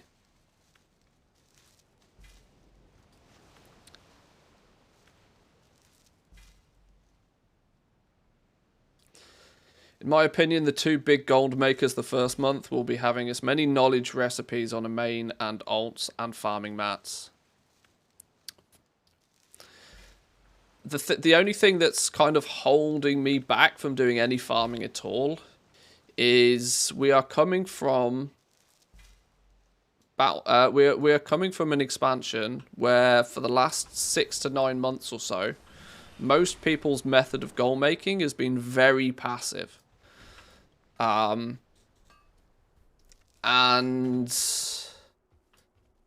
mission tables don't exist, at least to this moment in time. There's no equivalent of callings. You do the world quest if it's valuable for you to do the world quest kind of thing.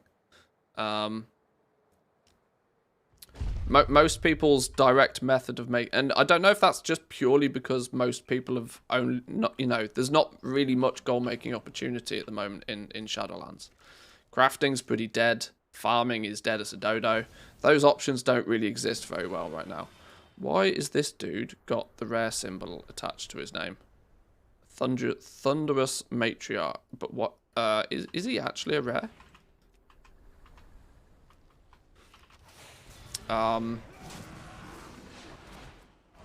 Yeah, I feel that it's like I said earlier, if everybody does the same thing, it's shit for everybody.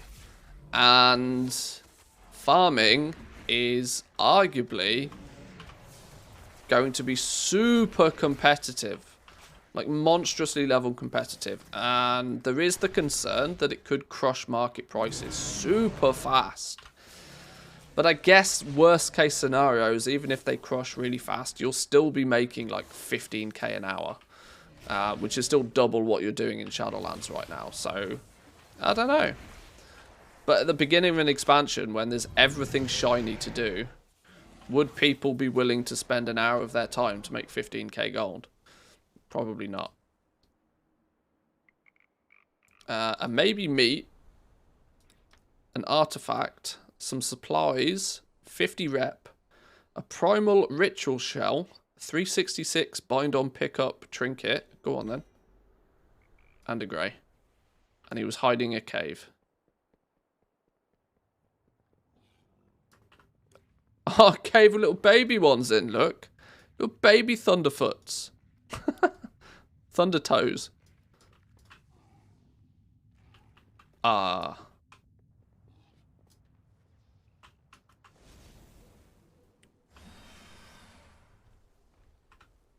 Poke it with an arrow, find out. Hunter methodology. Pretty much. If in doubt, poke it with an arrow, see if it dies.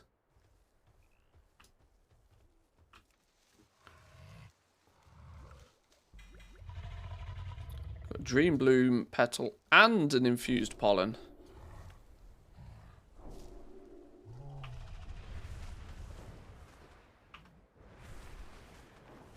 See, the more I try and figure out exactly how many knowledge gains can be had, the more I think that it's kind of a bit futile. Because there's clearly systems hidden behind the scenes that are going to be very difficult to track.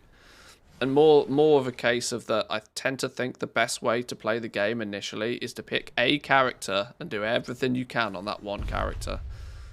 Because the easiest way to guarantee that you're optimal is to do everything.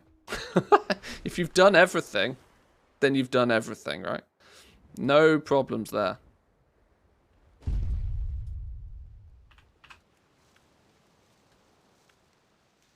I don't know. I think it's maybe just the fact that the min-maxing is hard work. It honestly is. Min-maxing is serious hard work. You've got to plan way ahead. You've got to get everything, you know, and it's only worth doing if you enjoy doing it.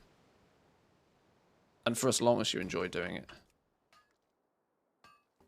Have you compared World Quest reward gold to the average vendor trash gold? Well, people's sort of basic generation of gold, I don't think it's that different. Even though they've removed mission tables, you know, I tend to feel that people's ability to make gold is about the same as what it always has been. The only significant difference here is that it does actually require you to play the game. Playing your characters, you will generate a passive amount of gold that's, should we just call it acceptable? But if you don't play your characters, there's no, oh, just log in for 2 minutes and press a button sort of thing. Which is clearly not a good system in the first place.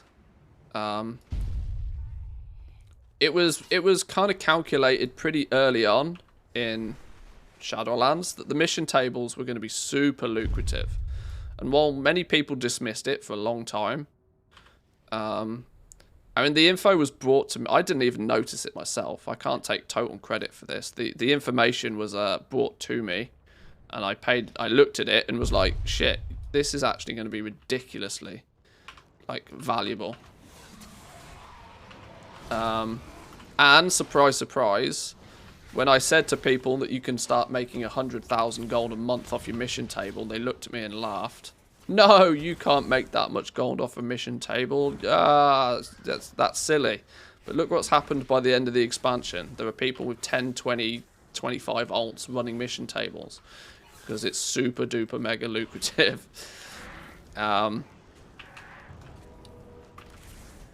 without that, I think it's taught people that you know there'll be a system to passively make gold, which is terrible. People are still living in the garrisons, for Christ's sake, because you can make 10 gold an hour in a garrison, and it's, you know, easy to, I don't know, it feels odd to me. But people find something that works and they stick with it, I guess. But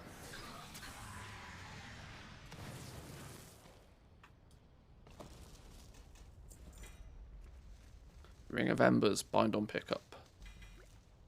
There's my final herbalism one for the week then, by the looks of things.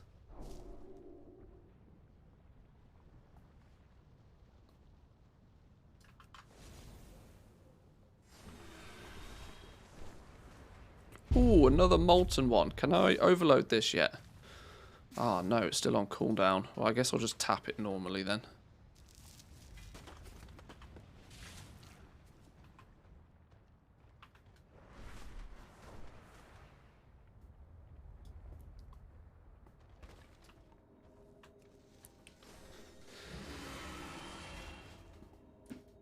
It too is a lot of work from Venture Plan to make tables bearable. It did take add-ons to come along and really make it a thing. And let's not forget, if TLDR didn't exist, there's no way that people would be taking advantage of mission tables as much as they are now. It was one of those systems that was entirely a thing because of an add-on. And it doesn't surprise me too much that, because Blizzard have clearly seen what both Venture Plan did and then TLDR came along. They just basically, just deleted that entire avenue of the game and turned it into something to just print gold with again, which is never something that Blizzard wants in the game, given the choice.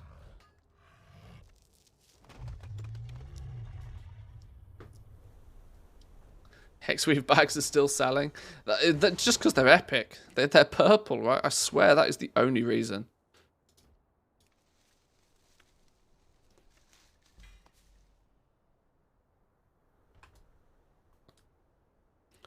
So are we capped on knowledge gains from this then? Dreambloom. You may discover 0 more samples of Dreambloom this week. So we are maxed on this. Are we maxed on mining? Can find 2 more through mining.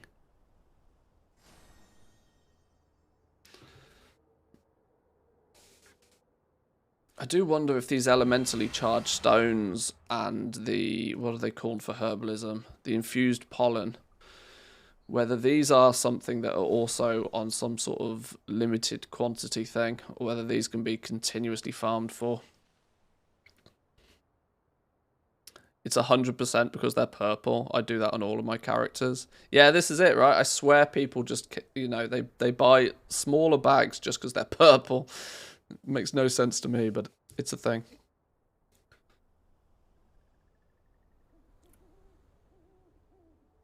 Reminds me of AQ40 fighting over the red mount that drops in there. Why? Because it's red.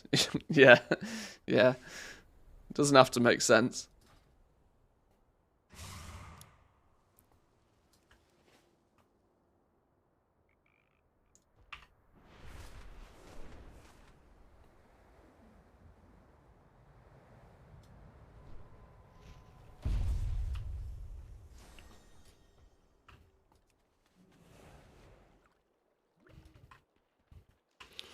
Right. What is this quest? Impressive dragon skulls. I can't find any dragons around here.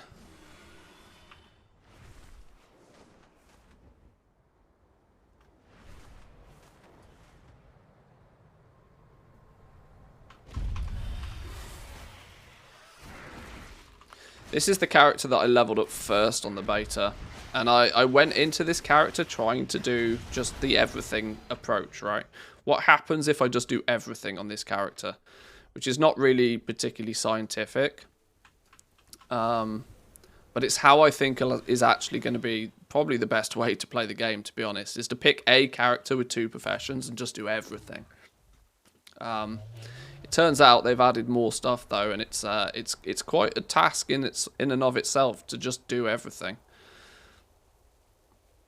If you try and do all of the world quests, if you try and, you know, complete all of the side quests, if you try and tick all of those boxes, it's going to take a long ass time on each character.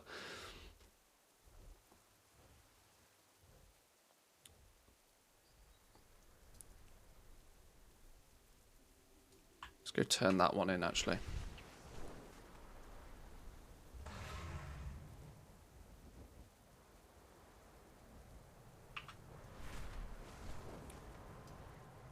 If I find a fancy node, we'll pick up the fancy nodes. But let's, Frigid Hockenbloom, maybe. Oh, I need to get my overloads back off cooldown.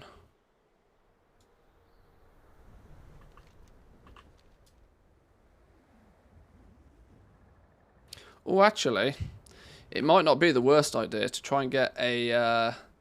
we're not that far off getting a Overflowing Dragons Expedition Supply Pack. I'm intrigued to see if these have got a loot table yet. Whether there's any cheeky mounts in there.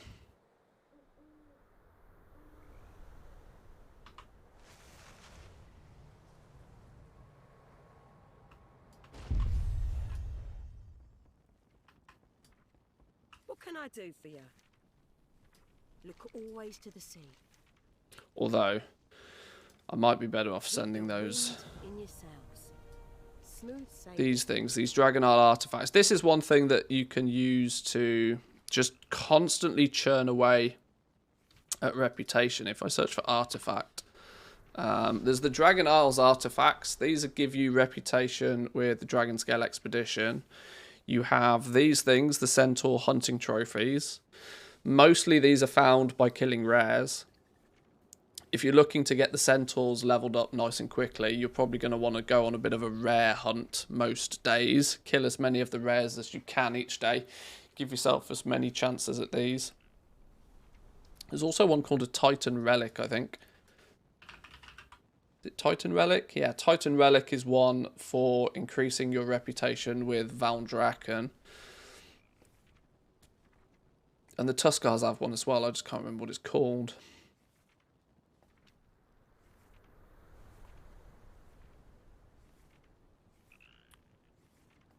Has anybody tried the kill-based herb / mining gathering rates yet? No, I haven't anyway. Safe passage to you.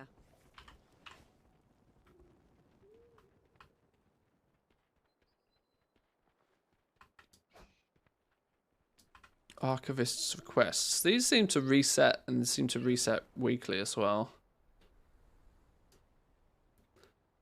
Bind on equip trinket. A 366 bind on equip trinket. Do we reckon that's meant to be bind on equip?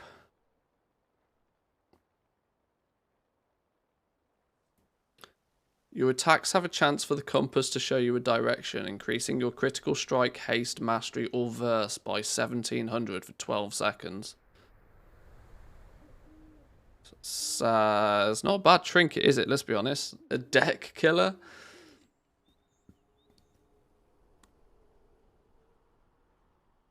I wonder if that's meant to be bind on equip.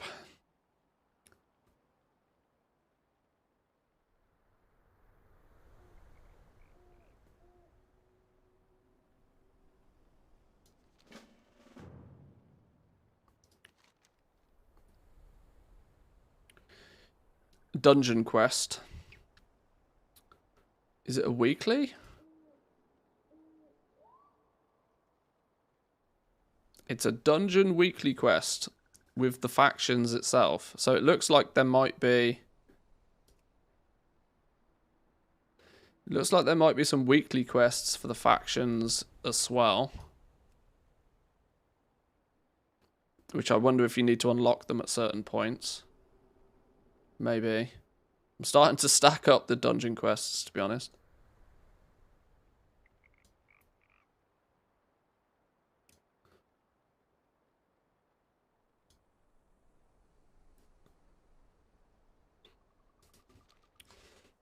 What's this one?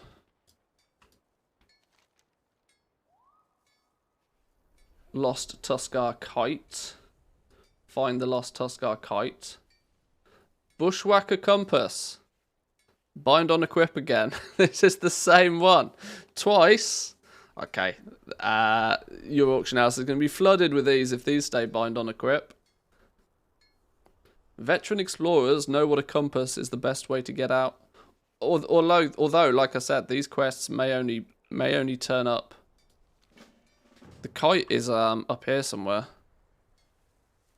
It's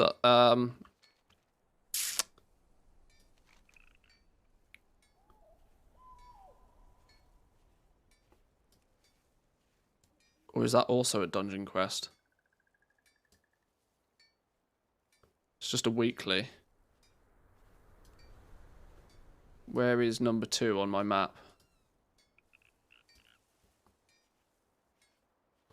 Hello? Oh, it's all the way over here. Oh, it's that quest. That's an annoying quest because it's on the back of a stupid boat that you have to wait for. I remember this one. Oh, I'm intrigued if that is actually bind on Equip. I might do that. Let's see if it's actually meant to be bind on Equip.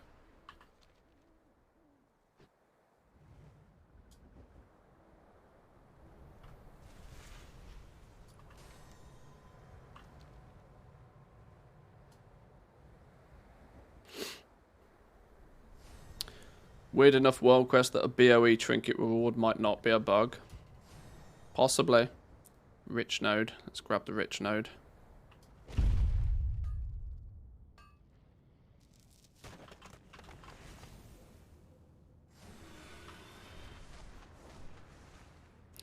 I've thought that one thing I might look at doing, I probably won't do this for very long, but I'll do it for like a few days, is to basically simulate the launch. Simulate the launch a little bit, see what happens with my perfect, how many, just to try and figure out what is the oh my god, it's here. What is the likelihood that I can...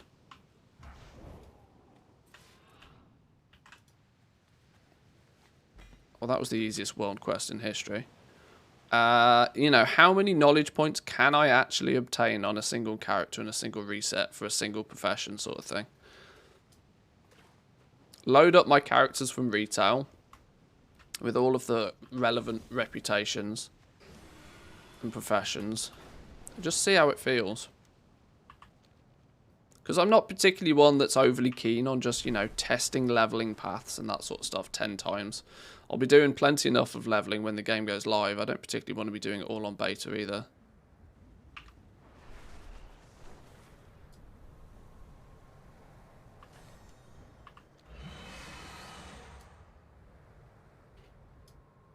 For somebody that gets so very easily distracted by spectral squirrels, though, having all of these icons on the map all the time is a real distraction.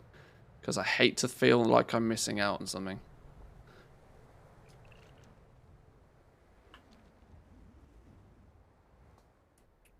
Right, let's hand in this quest and let's see if it's actually a bind on Equip. Where do we hand this in then? In here? Found an inferious deposit with war mode off. That sounds like a bug. Good day to you. Or maybe they will make them possible, just very rarely. In your sails. Smooth sailing. Safe passage to you. No, it is bind on equip. A bind on equip 366 trinket from a world quest. Oh lord, it's not particularly a bad one either. Have a load of main stat, and then a chance to proc secondary stat. I mean, it's not terrible. I've seen worse trinkets in my time.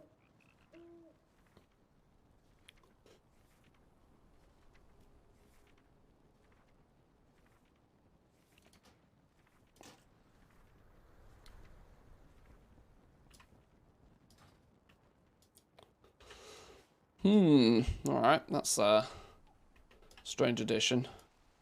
There's nothing I can't scale.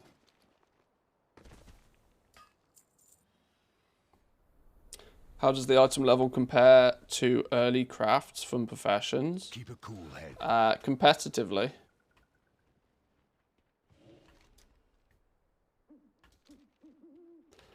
Right. Let's leave this dude here for now. I want to have a quick look on the Valdrakken Realms. I want to have a little bit of a look on... Try and figure out what this flipping Titan Orb business is. And see what the work order system looks like over here.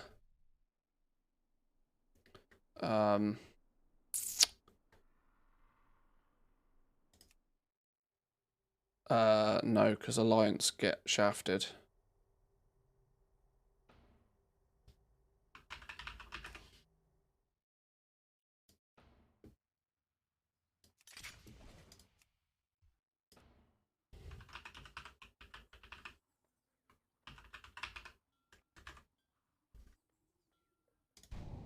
Whatever. Right.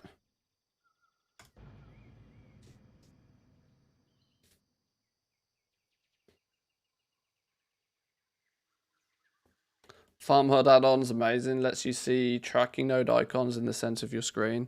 Yeah, some people like Farm HUD. I've never liked it. It's never been. I mean, I know what it does. It does its job pretty well. It's never been something that I've particularly liked, though. If you're big into your farming, though, it's probably a godsend.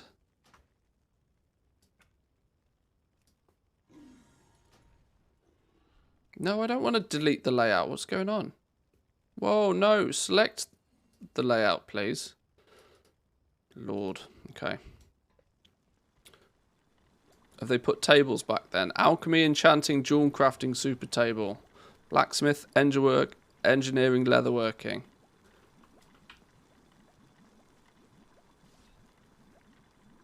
Tailoring inscription is there.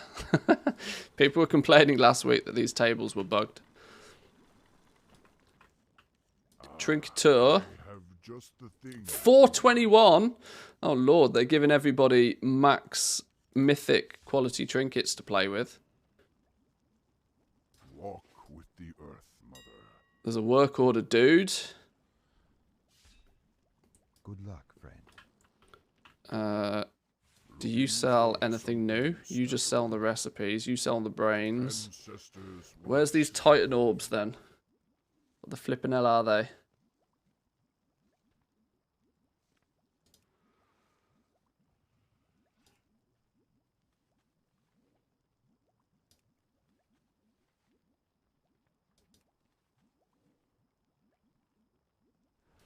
Primal Flux, 15 gold apiece.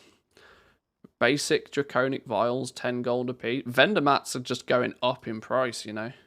Inflation, boys and girls. There's a smudged lens. 32 gold 50. Christ.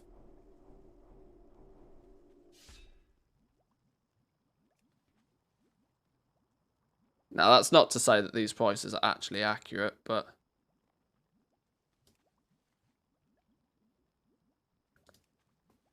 Okay, well, you don't sell anything new.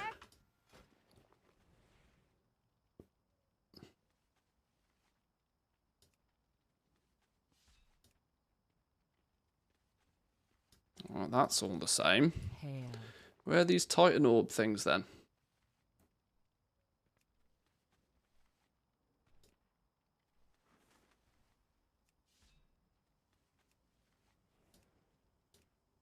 Okay, that's all the same.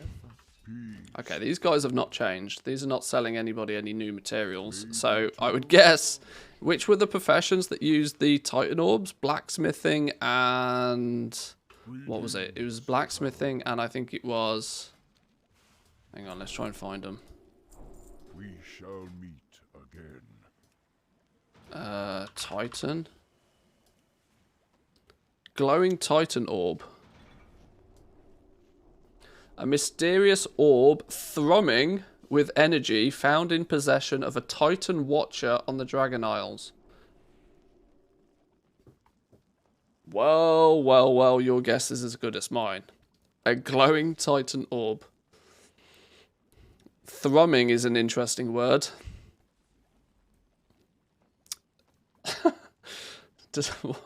What is the verb to thrum? A mysterious orb thrumming with energy found in possession of a Titan Watcher.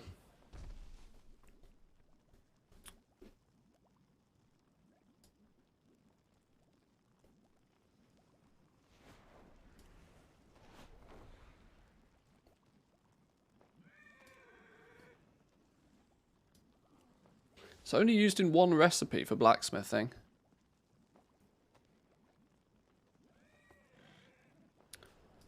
What else used it then? Someone else used it. It was enchanting, I think, used them as well. Look who we have here again. Lies. Lies. Go in peace. Thrumming's like pulsating. A nuclear generator thrums with energy. Just sounds rude to me.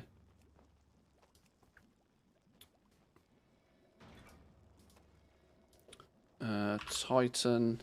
So all of the weapon enchants use them. 3 glowing Titan orbs. We really do need to work out what the hell these are then, don't we?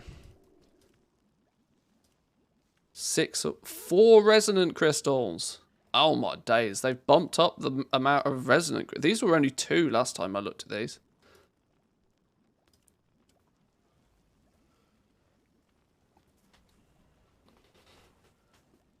We thrum. Yeah, that just sounds very wrong.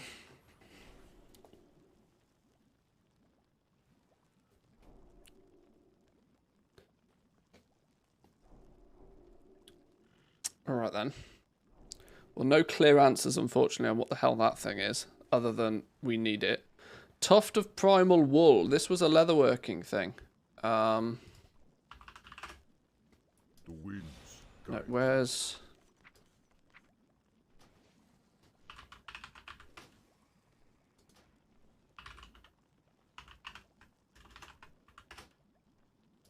What brings you here?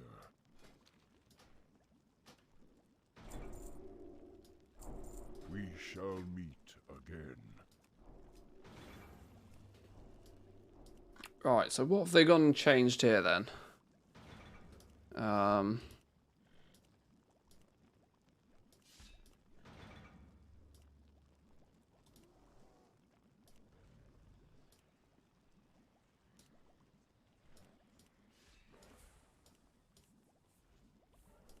I swear there was something that needed some new...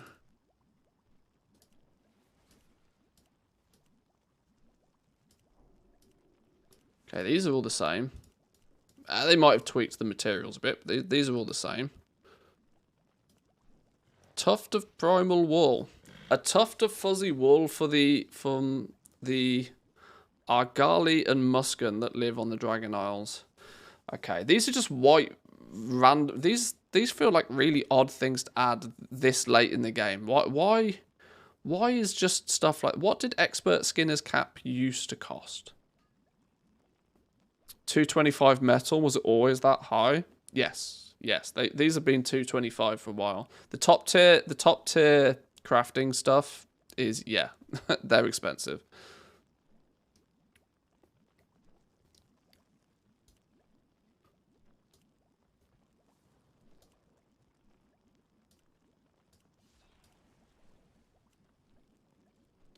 That seems to be the only one that uses it as well.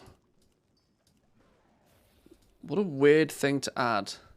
Random ass white crafting materials.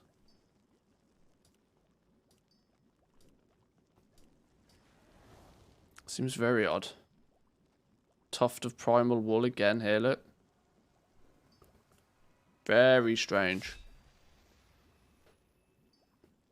And the fact that they're used in, like, practically nothing.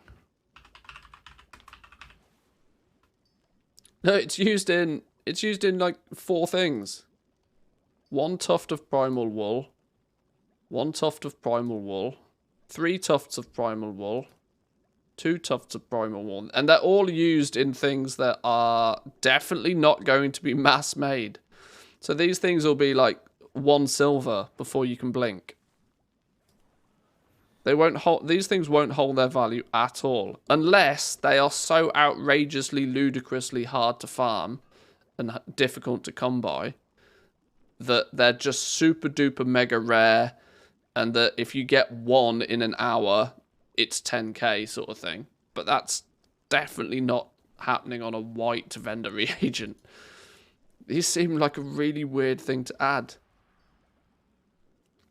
Because you're just never going to use them in any significant... We were talking earlier how I feel that the profession the material market might dip really quickly. Everybody and their dog is forced into making gold via gathering.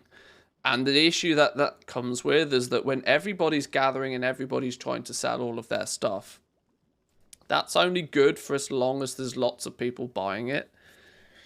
And without something as heavy as Shadowlands Legendaries consuming all of these materials, if the consumption doesn't match the supply, we all know what happens there. The cost of the materials dips, and it will dip very, very fast. Very, very fast indeed. And I think it's going to be a shock to the system for some people when, by the end of the first week, some materials are like a gold a piece. You know, there'll be materials in the silver within the first week.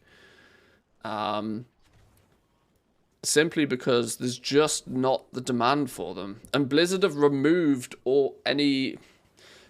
somewhat removed speculative demand because of the work order system. No longer a crafter's going to go, you know what, I need 500 of this, or I need 1,000 of this, so that I can craft 1 of everything and try and sell it. That's less a thing anymore, because you fill an order. You only need the materials to fill an order. If you don't have an order, you don't need the materials. Most of the items that consume the materials are not even region-wide, they're per realm. Yeah.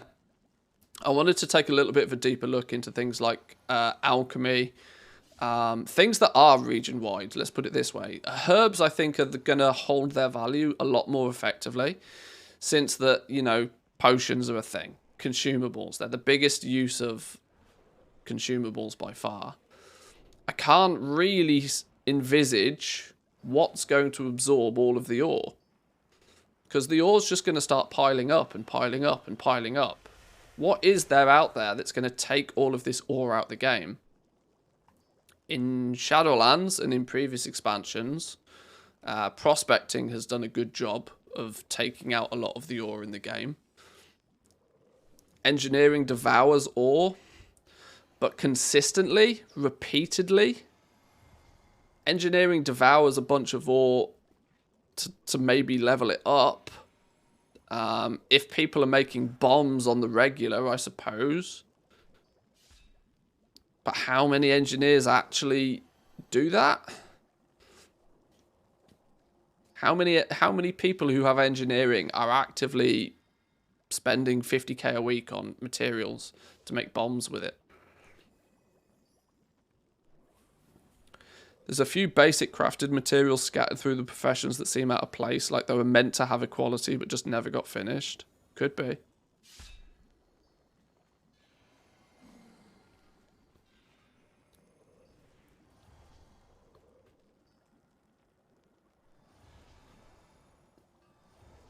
Do you think reforging will do it? Do we think reforging might... the recrafting of... Do we think recraft orders might hoover up a fair share?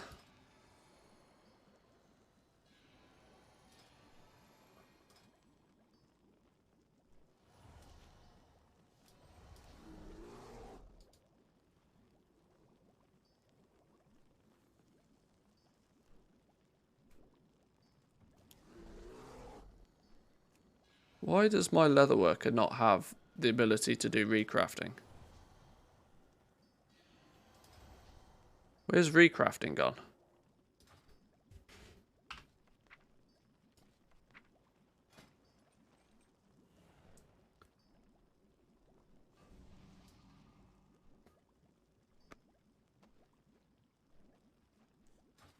Greetings, traveler.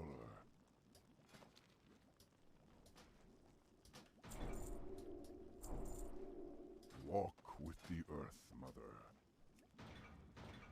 Where's recrafting gone?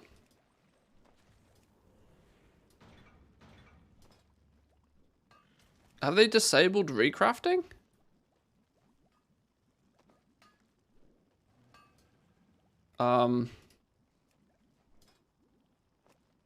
Is it just these characters? Hang on, what was that? Hang on. I saw something then. Something caught my eye then. What was that? I saw a random icon I hadn't seen before. Where'd he go? What's this? What's an aquatic maw? Why do we need two of them? A massive toothy jaw obtained by large fish native to the Dragon Isles. There's lots of random materials turning up all over the place that don't seem to make a lot of sense.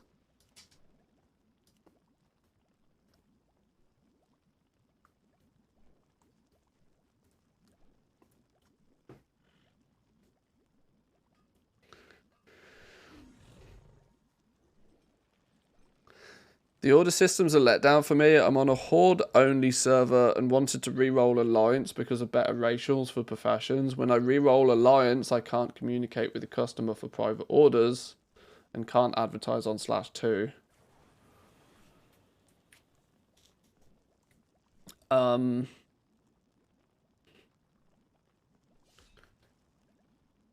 Just don't re-roll Alliance. The racials are not that good, trust me.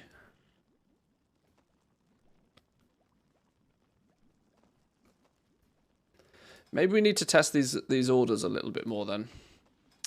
Maybe let me try log on to... I've got a couple of crafters already on this realm that are just maxed.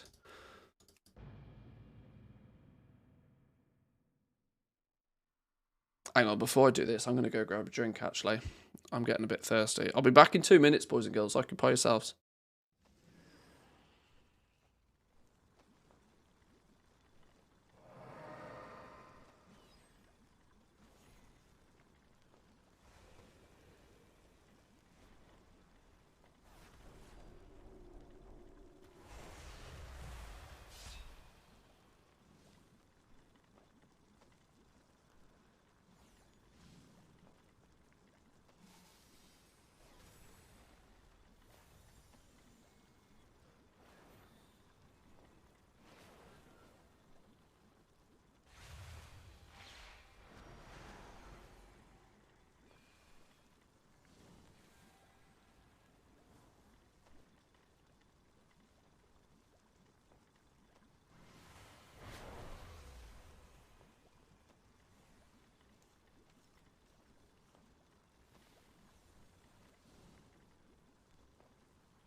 Alrighty.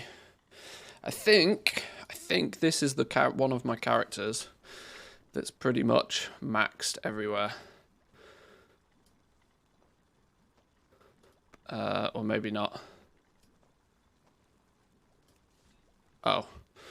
Maybe not. Hang on. How have I got 100? Okay. Maybe it was Jawn crafting that's maxed. Oh, well, here's recrafting again. Recrafting orders.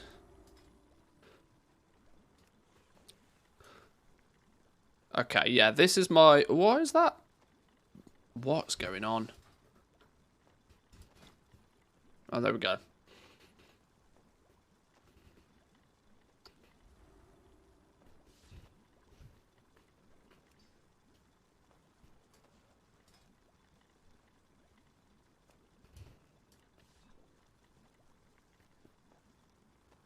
Why would there be any necessity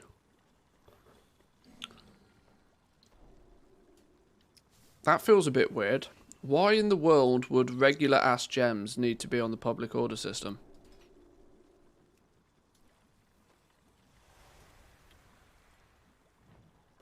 And where's half the gems gone?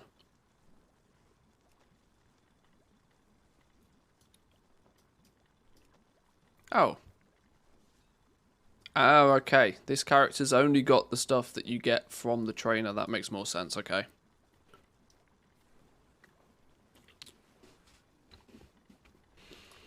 But it still doesn't make a lot of sense for these to be on the crafting order system.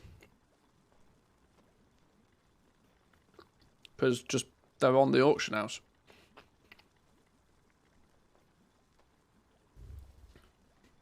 Engineering is going to be more lucrative than you realize. It's not the same tier as something like blacksmithing, but engineering has some really powerful, really expensive consumables for competitive players.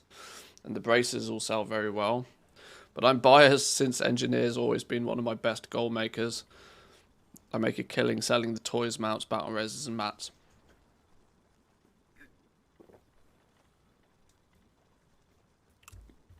The big advantage I see for engineering this time round, more than anything else, is actually selling your intermediates to other players who haven't spec'd in that direction.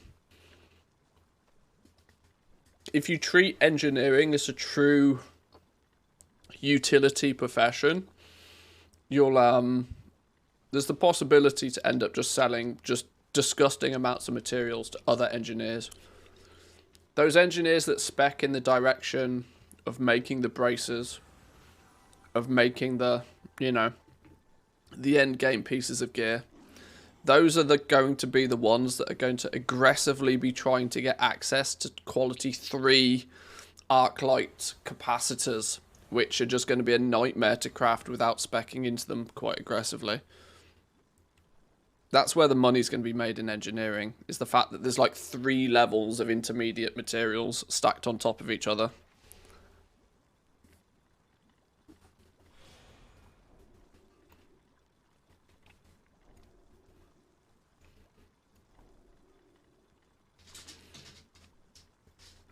Can I only add the subscription to a US account for whatever reason? I have no clue.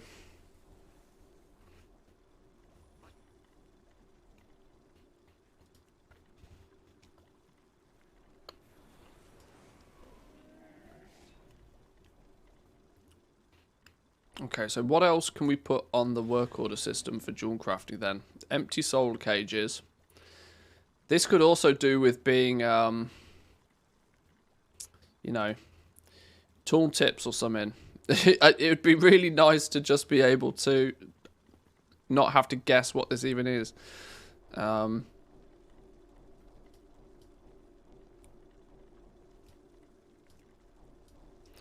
there's only 2, even on the test realms, there's only 2 work orders out for any of this. This is what I knew would be the problem, right? It was very clear to me that nobody's got any reason to actually even test this.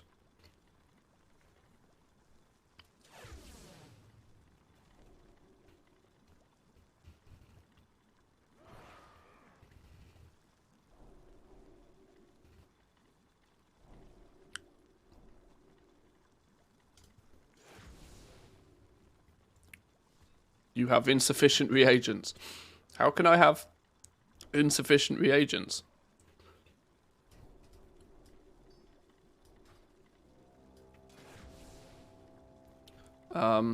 Everything was supplied.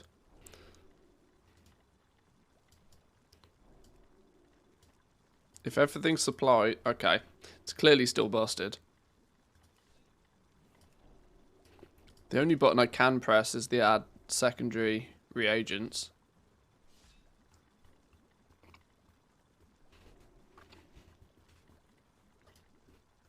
Can I put a note in here? I can't put a note in here either. Okay. That's a good start.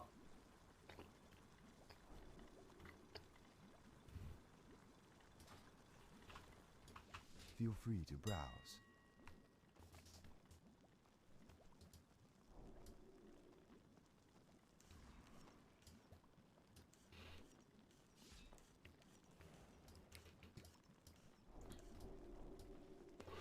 Oh my god, it worries me. There is so much work that they need to do to get this to work.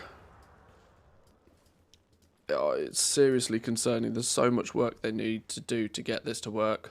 Goddess, watch over you. When you look at the fact that...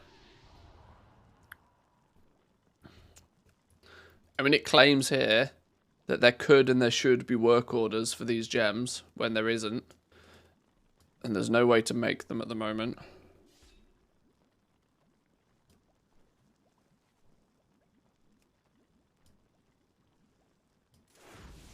When everything is provided, it still doesn't work. Oh, Lord.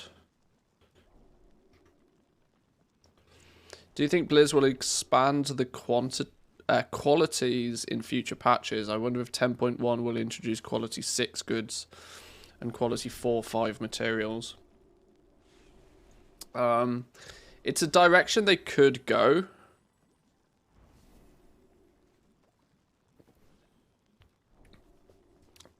It's a direction they could go, but I don't think they will.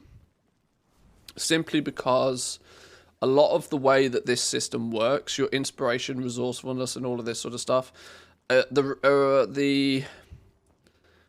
lot of this. Okay, it's difficult to explain, but a lot of the crafting results are based upon the understanding that there's 3 or 5. There's either 3 or there's either 5 qualities. When you start adding more on top of it, you have to start retro-fixing a lot of other stuff. It's 10 times more likely they just either give new patterns or new optional reagents and then up the recipe difficulty. And then add another something. That's very bright. Add another something, maybe even a 5th tree or something. How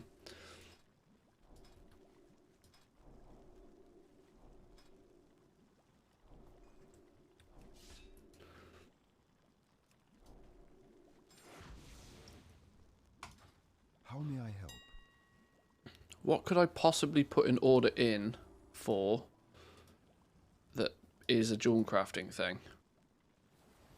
Because it seems to indicate when I open jewel crafting that I could order empty soul cages, quick use all of the gems. Only 4, isn't there 5 different types of gems? Hang on, the profession itself has 5 different types of gems. Which one's missing? Quick, crafty, energized, forceful, and keen. Quick, crafty, energized, keen. Forceful? Was forceful the one that was missing?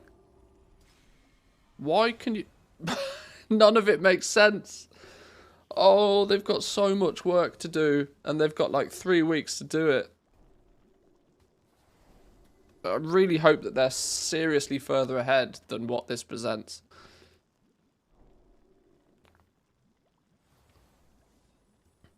But this gives you an indication to what, in theory, you should be able to put an order in and have supplied. Not a lot of it makes perfect sense, though, because gems are going to be on the regular auction house anyway. These empty soul cages... that's not strictly something that you craft, is it? Or is it?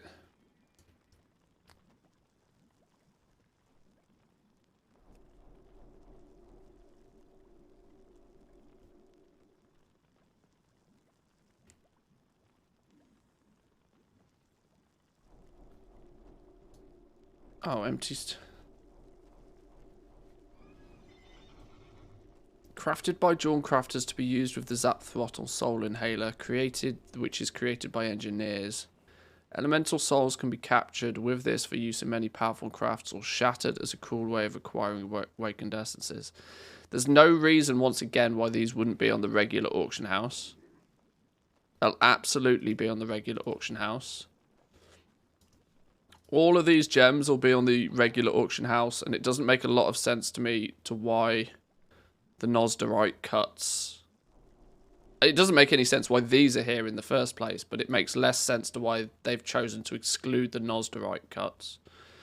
Primalist gems make sense being here because they're bind on pickup, which is equally something I disagree with. I don't see any reason why these should be bind on pickup in the first place. But, A, maybe Dawn Crafters have got to have something to supply on the work order system. The tiered medallion settings, another thing that is clearly designed to just go on the regular auction house.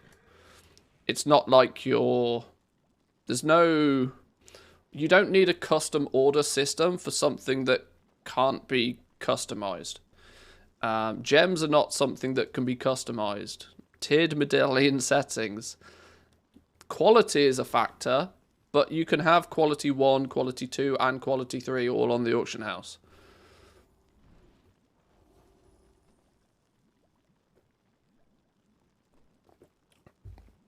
There's no reason... You don't need to custom order something that's not customizable. Trinkets. There's the 4 trinkets that somewhat make sense, because I guess you can customize those. And they are... When crafted...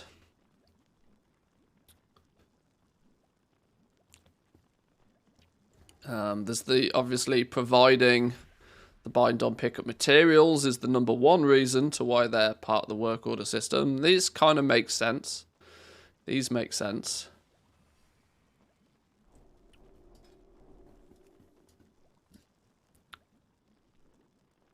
Rings and necklaces. Statues, carvings. None of this needs to be a work order thing. There's no customization there. Novelty stuff doesn't need to be work orders. The pets do not need to be work orders. The reality is Dawn Crafting is going to have basically nothing to offer and nothing to fill work orders on. Profession equipment makes sense. The jewelry in general makes sense, and the trinkets make sense. Nothing else makes sense being on the work order system for Dawn Crafting. So... This feels a bit odd, especially since when you go through and you try and make a work order to place a work order. Your consumables are these. Empty soul cages are there. If I provide everything, yeah. See, why would you do work orders for these? What if I provide nothing? I provide nothing, and you can only request what. There's no quantity. See, none of this makes sense to go on a work order. You can't specify the quantity of them that you want.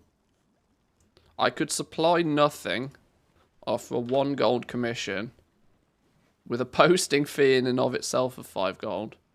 Place the order. But why? Why wouldn't I just go to the auction house and buy it?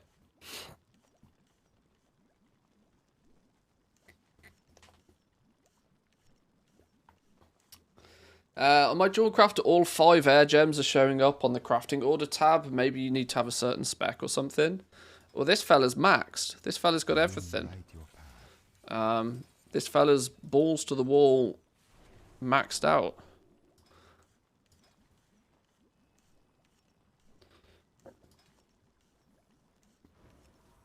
Is this character just bugged then? Do I feel I should probably just redo this on a new character?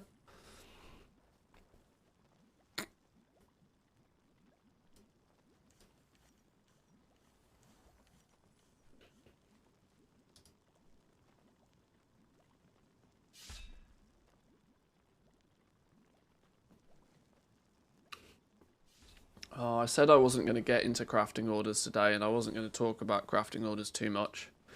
Because I can't deny, I'm just concerned. This is a system that should have been on the beta and should have been tested months ago. Because there's so many little things that need to be smoothed out before it, you know, makes sense.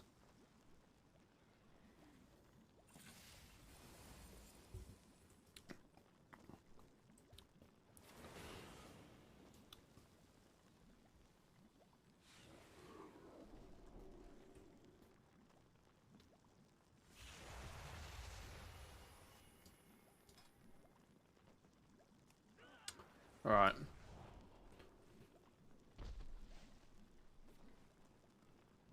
Every expansion has something that ruins the experience and leaves a sour taste. I can guarantee the work orders are going to be that for Dragonflight. Yeah. I don't want to agree with you. I don't want to agree with you, but I think I do.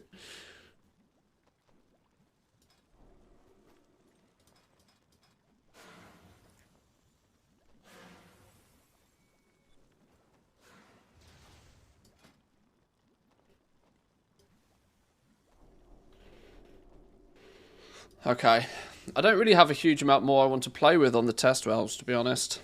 I don't have a huge amount to test with. I think I'm going to come back to crafting orders when they're just a little bit more polished. I think they are super early. It's hard to say that considering we are like 3-4 weeks away from the expansion going live, but it feels like we're still super early with crafting orders in general. There's not really anything new to take a look at from what we originally saw last week. Orders remaining still seems to be 30. They've put a little indicator on here to how many personal orders I presume are outstanding.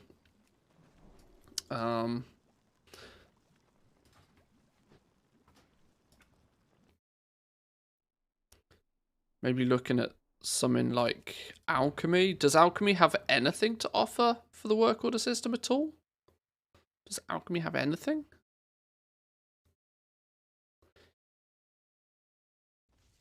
Because you surely can't rely on just the trinkets, right? Surely you can't rely on just the trinkets. Is this one where I've maxed everything out? I have. I've maxed everything out.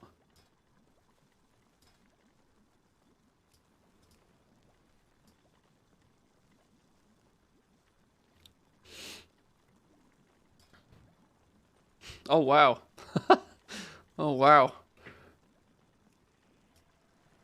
1, 2, 3, 4, 5, 6, 7 possible things for alchemists. I need to do a little bit of an overview on alchemy, I think, actually, because it's the one profession that stands out from the rest as just being very different. Your leveling of alchemy is completely different as well. Simply because it's all on this stupid discovery system, which is going to infuriate people. I know it's going to infuriate me. That you can press the button and that you can continue to press the... Hang on, let me get some more draconium. Is there anything I still need to actually learn on this character?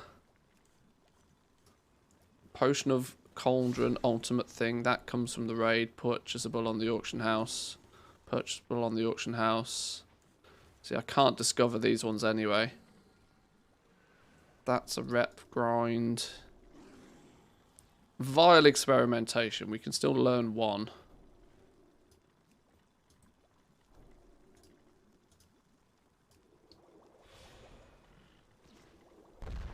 Boom. Nearly killed me. Recent catastrophe. Your recent experimentation resulted in a hazardous outcome. For your own safety and the safety of others, perhaps you should try again in a few hours. 4-hour cooldown. You imagine you log in to Dragonflight, you get your materials together, you press your button, and then you're presented with a 4-hour cooldown, and you gained nothing from it. It just doesn't feel good. Then even if it does work, you're like, oh, okay then. Well, I didn't get anything that was actually useful. Because it can, you can do the experimentation and still not learn anything new. Peace, friend. There's a cheat mode on the Over you. test realms. Where's it gone? This thing, Liquid Courage. Oh, that thing's now a consumable.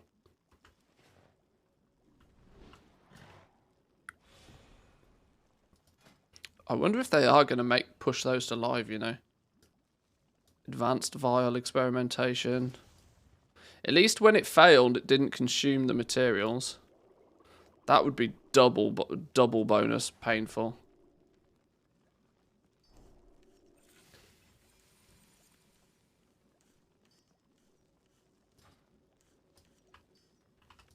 Interesting. It's going to be this dude, isn't it? Where's the Omnium Draconis?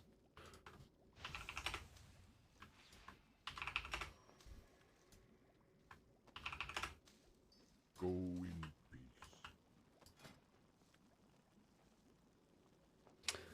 So this is going to be, how do we make these? These are also made by alchemists. These are made by taking, what was it, 1 of everything? 1 of everything and 5 of Hockenbloom. 325 recipe difficulty, oh my days. Ouch.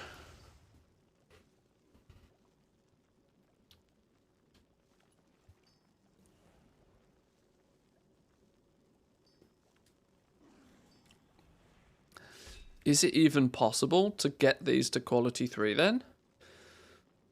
What am I missing? I'm missing my profession tools, which means I'm minus 21. Which would still only put me a little over 300 skill. How in the world would I ever get 325 then? I would have to use less at least. Oh my days. The only way to guarantee quality 3 is to use throw Artisan's Metal at it. This is what I think they're going to do. They're tuning everything so that you do literally have to use every single possible opportunity. There's no way for anybody to mass produce quality 3 intermediates in most situations.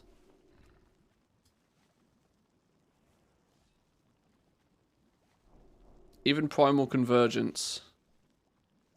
230, even with this. Add on 22 points, that's 250 something. How the hell do you get to 275?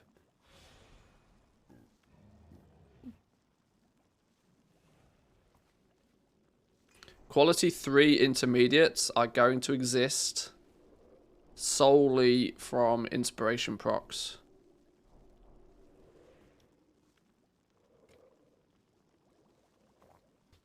What it will do eventually, I feel, is make it so that quality 3, this is why I tend to feel that I'm leaning more towards the direction of just crafting intermediate items on every profession like an absolute madman. Because I can sell them on the region-wide auction house.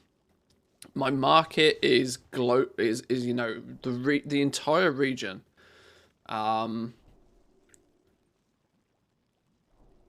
I tend to also feel that that presents an option that I've not really spoke about. I've thought about it, but it's until I look into it a bit more, it's hard to confirm or deny. But there's a serious possibility for goblins to do some aggressive goblin things on quality 3 materials. There is the option. Like I said, I've been thinking about this for a while. There slowly starts to become the option that you could not have a single profession, and you could stand at the auction house and you could just buy and sell quality 3 intermediates. You could flip quality 3 intermediates, and you could artificially inflate the entire region's price for quality 3 materials so easily, because nobody is going to be able to mass produce quality 3 materials, because it's not physically possible. There will only ever be a finite amount of quality 3 materials, because the only way that you can get even remotely close to guaranteeing quality 3 in most cases is by using lesser illustrious insight when making them. And lesser illustrious insight is limited by your amount of artisan's metal.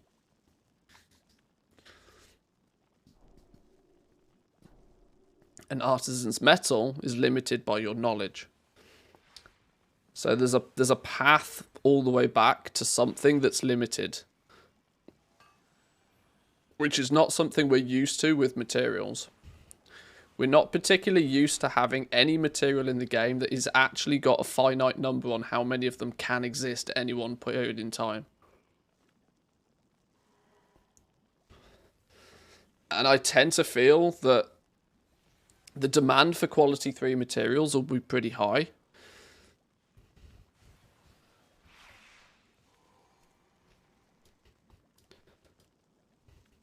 Like, what others would I be sort of referring to here? If we've got... So, these sorts of things, your intermediate materials, your primal molten alloys, your infurious alloys, your frostfire alloys, obsidian seared alloys, primal convergence, acomnium draconis, earthshine scales, frostbite scales, stone crust hides. You've got your... Where are they? Ceravite bolts, maybe not so much, but maybe some of the top-end engineering stuff. Reinforced machine chassis, arc-light capacitors. These are materials where at quality 3, you can't mass-produce materials at quality 3. And this is something that's completely new to Dragonflight. That's not really been a thing ever. Runed Wraithbark, Chilled Rune, Cosmic Inks, quality 3 Cosmic Inks. Take a look at Inscription. Let's take a look at Inscription just real quick. Have I got a scribe that's maxed out? Let me have a look at Inscription. Scribe dude, I think is maxed out.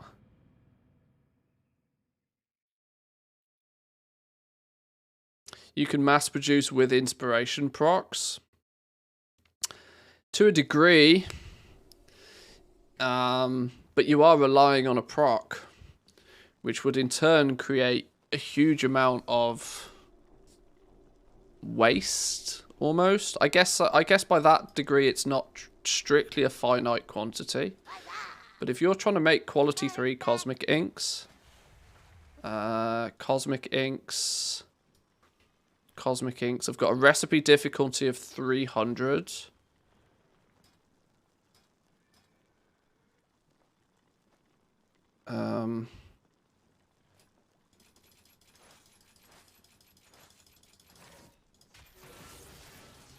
Just to make sure that this doesn't make any significant difference. Not that I think it does, but...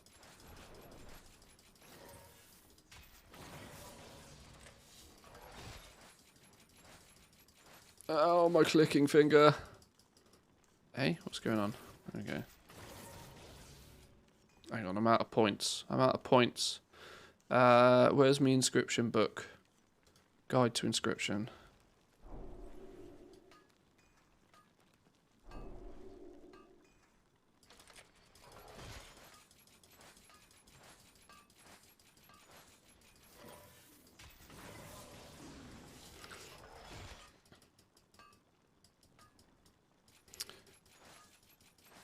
If you have a 33% chance, that just means that the rank 3 can be 3 times as expensive, and that's where your opportunity for flipping the markets is. that you know that there's no way that any one single person is going to be able to have this much more of an inspiration. There's going to be a huge opportunity for that, I reckon. So now Cosmic Inks. If we want to be making top quality Cosmic Inks at quality 3, we are with full... Assuming we've put this is a maxed spec tree. So this doesn't mean that you have to have a max spec tree. It just means that where you can put points, you have put points. I have all profession tools giving me maximum plus skill. And even with top quality intermediates like Runed Wraithbark, Burnished Inks, and Serene Inks, I am still not able to guarantee quality 3 Cosmic Inks. Means only 20% of the time when inspiration happens will I get a quality 3 Cosmic Ink. That's going to severely limit the quantity of quality 3 Cosmic Inks that can even exist.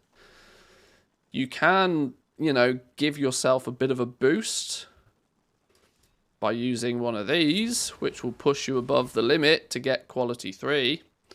But your lesser illustrious insight is costing you artisan's metal at the same time. Which means for the most part, you can't continuously use this, so you can't utilize it here. Which basically means quality 3 Cosmic Inks could be as high as like 4 or 5 times the price of a quality 2. Comfortably sustained at that price as well.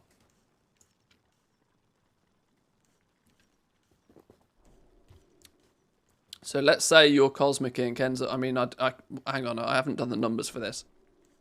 I haven't got guesstimate costs for these yet. But Runed Wraithbark in and of itself is not cheap. 5 Rousing Air, Herbs, Ink, a Chilled Rune. A Chilled Rune is more, so that's 5. I would go as far as to say each Runed Wraithbark could be in the region of about 750 gold each. A Burnished Ink could easily be 100 plus, plus maybe as much as 500 for this. Your Cosmic Inks each Cosmic Ink could possibly be 1,000 gold by themselves at quality 2. Which means there's room potentially for quality 3 Cosmic Inks to be in the sort of 5,000-6,000 gold each range. And comfortably sit there.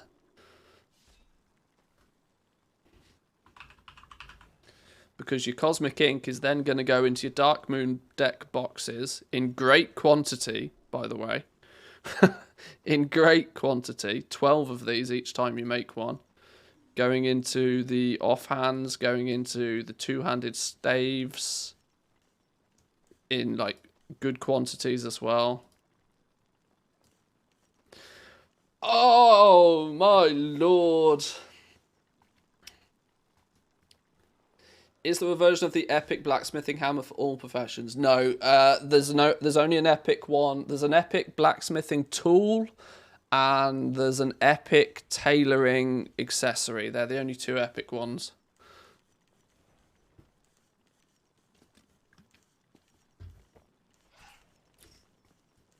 By the way, where'd you get the profession tools on the beta? Did you just craft them on an alt?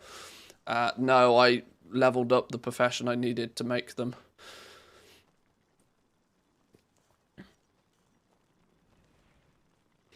I feel like intermediates have potential, but you're looking for the stars to align as well. You're competing with any other goblins that can make the more basic versions.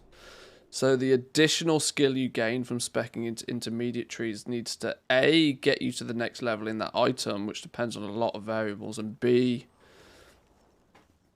that intermediate needs to be the difference for a crafter to make an item or not at the next level, which is not really clear. It's very clear if it goes into a piece of gear. Quality 4 and quality 5 bits of gear, when you start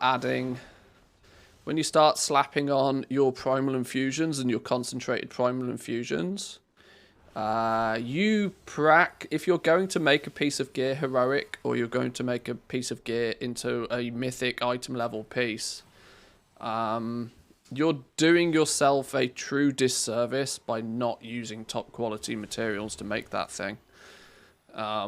Simply because quality 3 materials account for so much bonus skill over their lower quality counterparts. I don't have enough low quality materials to showcase this here, but for reference, with a 20% inspiration, in theory, 1 in every 5 times I press the button should proc. If I press the button 15 times... Whoa, okay. Okay, our very first one not only procced inspiration, but it also procced with multicraft. You have just seen the stars align.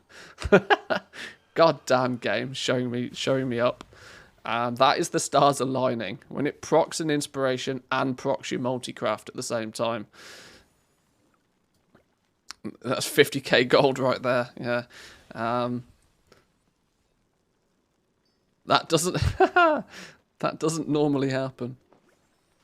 I swear that never happens.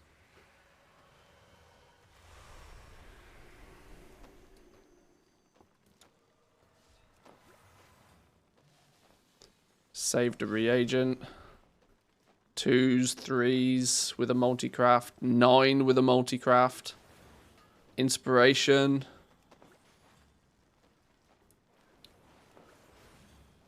Another inspiration with a multi-craft on top of it. Inspired again. Okay, we seem to have got lucky with crafting these, but you can see that your 20% inspiration, you're still heavily relying. You're only getting quality 3s when inspiration kicks in. Yeah. You're practically only getting quality 3s with inspiration, which means these things are going to be bananas level expensive.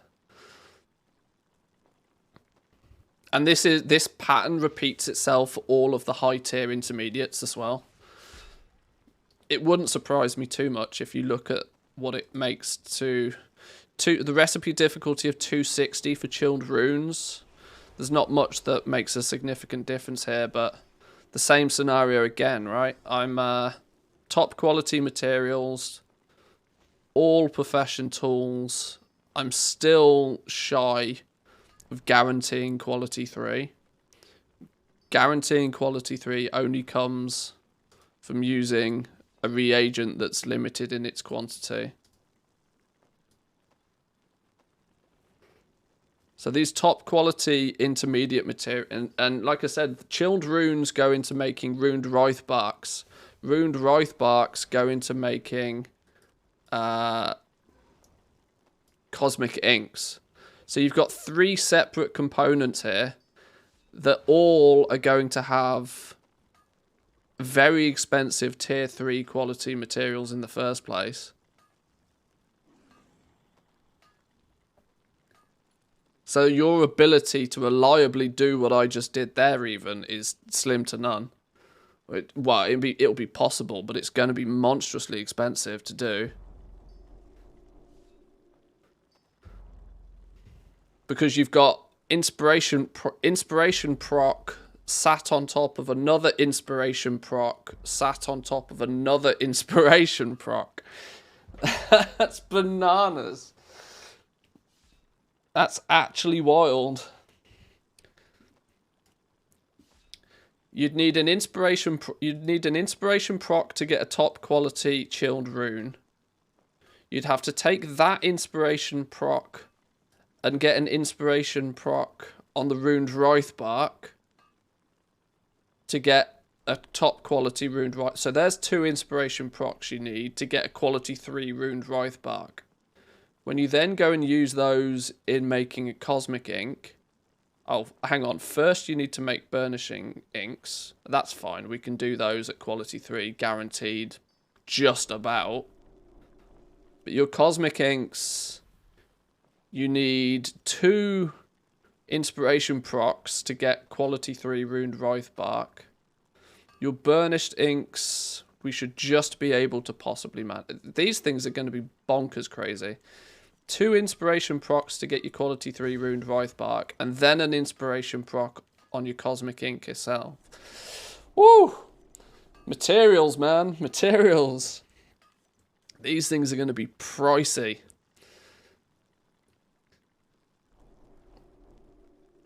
$50k per ink, let's go.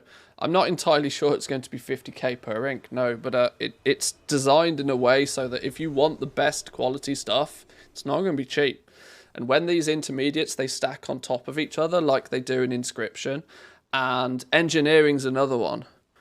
Those top quality intermediate items for Engineering. Let's take a little bit of a look at Blacksmithing really quickly. Can we simulate this same thing with Blacksmithing?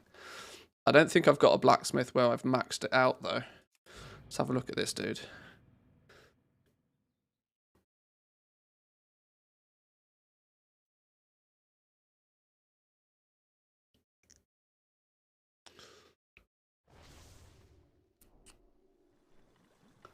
What's your inspiration skill increase? Assuming you can reduce your mats assets, either silver or gold, any skill above the target inspiration is wasted. That is, yes, partly true.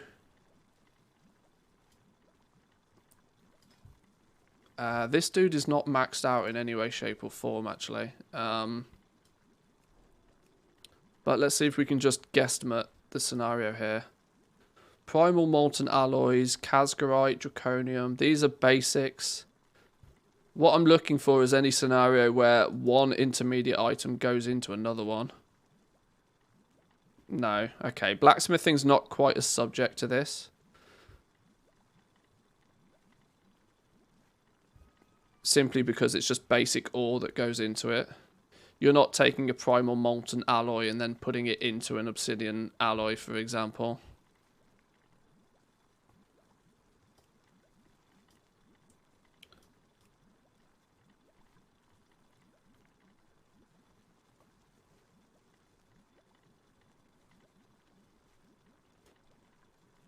Okay, so blacksmithing's not going to be quite as bad, although the recipe difficulties are still pretty spicy.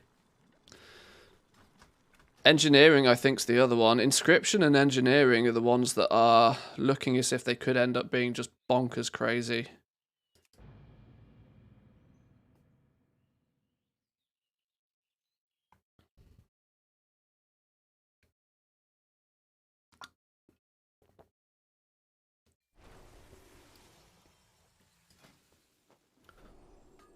So you take Ceravite bolts from Ceravite ore.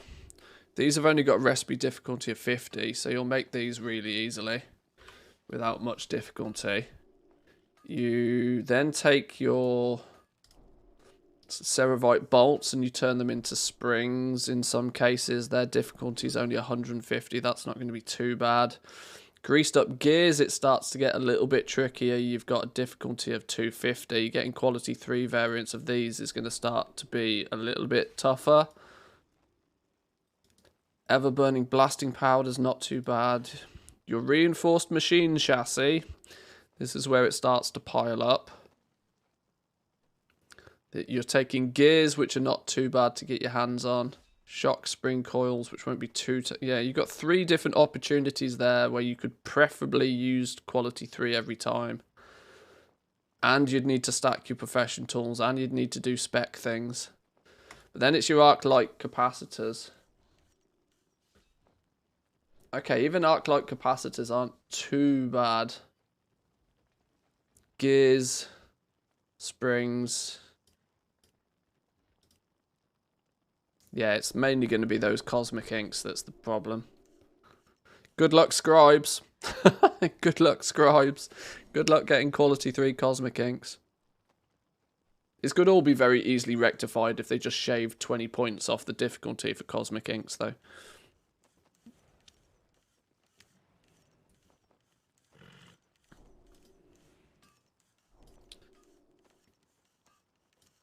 Yeah.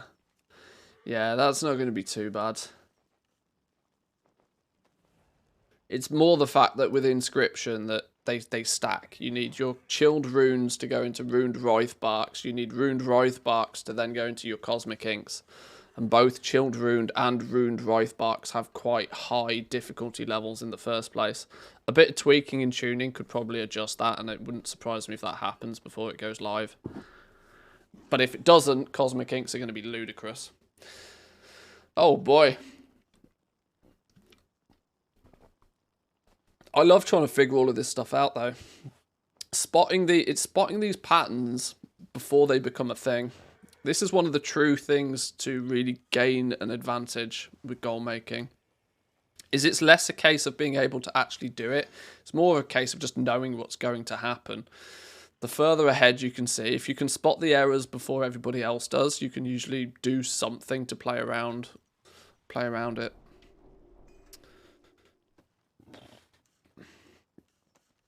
Did you look at the crafted hides in leatherworking that you can't craft quality 3 without inspiration, even with max skill specs and tools?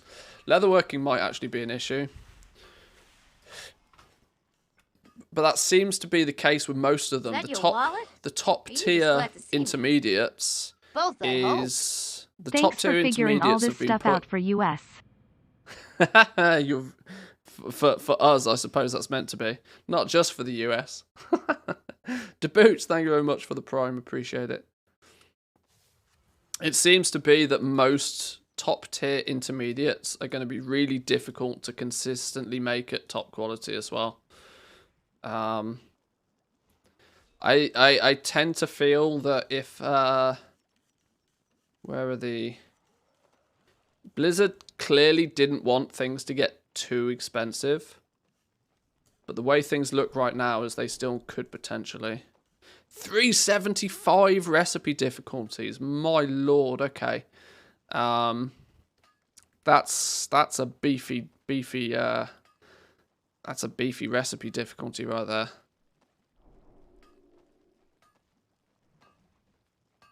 Are they all 375? Okay, that just feels like it needs tuning because that's bananas. Yeah, you get points from here. Yeah, you could fill this up, but 375 is a big number. 375 is too big of a number for an intermediate. If you end up well, it's not. It could be worse, but that's a big number. The way this works so far, you'd have to be using top quality raw hide, which won't be a problem. Skinners will have access to quality 3 of this stuff before too long anyway. You're just gambling with inspiration. Very, very early on in testing, I started to come to the conclusion that stacking inspiration in the early, month or two is probably the best use. But the issue is that your ability to pick these secondary stats, you don't really get to pick them all that much because your 2 accessories are fixed. The stats you get on your profession accessories are fixed. The only time you get to choose one of these is on your tool. So you could choose to have inspiration or you could choose to have resourcefulness. And eventually it means that you'd probably end up with 2 profession tools. One that's inspiration heavy, one that's resourcefulness heavy, or one that's multi-craft heavy.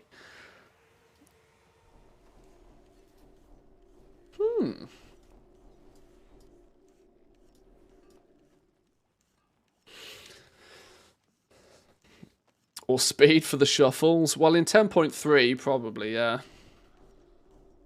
And the tool enchant. That's true. You can stack the enchant on there as well. Yeah. But you don't get to choose with these as much as I would have kind of liked to.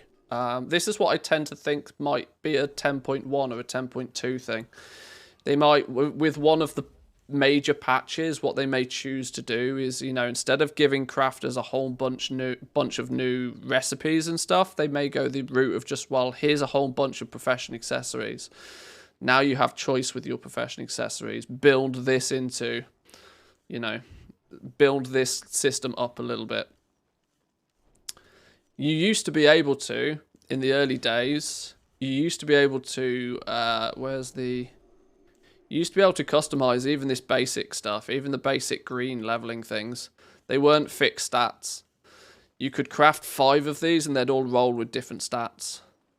But presumably presumably they deemed it better to make these fixed stats for some reason. I think it would have been cooler to make these plus, plus random stat, plus random stat. Then you could do funky things, like you could just stack. But then again, if you start stacking inspiration or you start stacking multicraft, it's fun for us, but it throws the balance of the game out completely. Which is unfortunately what Blizzard tend to do with things. They tend to balance everything somewhat evenly so that you can't get too far out of control.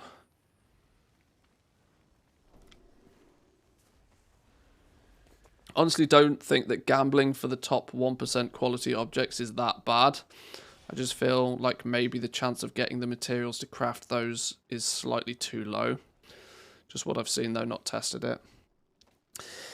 It's all hypothetical still though, because this is the problem. What we don't know is we don't know what the demand is for each of the items. I'm slowly starting to see which items are going to be used in more different crafts, and I'm starting to be able to back that up with actual data. For example, I can look at like leatherworking, for example, or tailoring right now, and I can say if you craft one of everything, how many materials do you consume? And I can start to track, right, well, some of these items you're going to make multiple of, some of them you're only going to make once, but you can start to see where the demand lies, which materials are used more frequently than others. Earthshine scales, for example, seems to be used far more aggressively than the frostbite scales. Any reason for that? Not particularly. It just, it may mean that Earthshine scales end up being a little bit more expensive. But if Awakened Earth is far easier to farm, then each one of these could be cheaper. So you don't really know. You can never test this until the economy's live. And that's kind of the fun thing about it. You can do your guesswork all you like.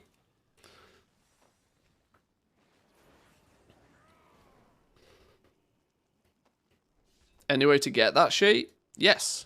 Sub. Come say hi over on Patreon. It's a supporter perk, the cheat sheet.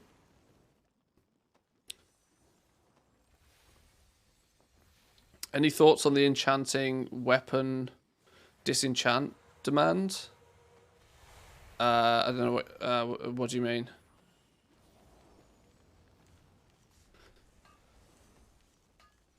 Weapon enchants are always super in demand at the start.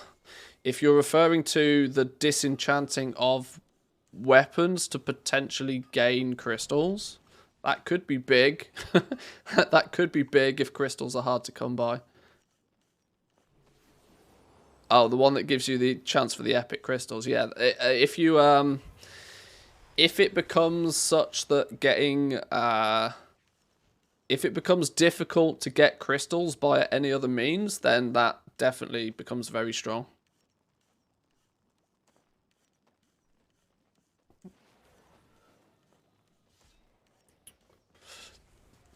But anyway, boys and girls, I'm getting hungry. I think I was half expecting a little bit more from today's patch, but the big takeaway from this is that, well, the reputation grind is not going to be quite as aggressive on alts anymore, which is hallelujah, praise the Lord. I've been one of the biggest outspoken people, I think, against the aggressive rep grind, and I'm quite happy to see that this catch-up system looks to be quite good. Once you've hit Renown 10, you get 100% extra reputation on your alts up until that same Renown.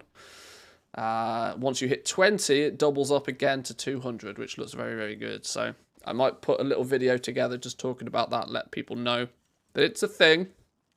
Reputation. Well, let's also hope that kicks in day one. Let's hope it's not just something that's on the beta for now. But it looks good. But I'm going to go get me some food, boys and girls. Thank you all for joining today.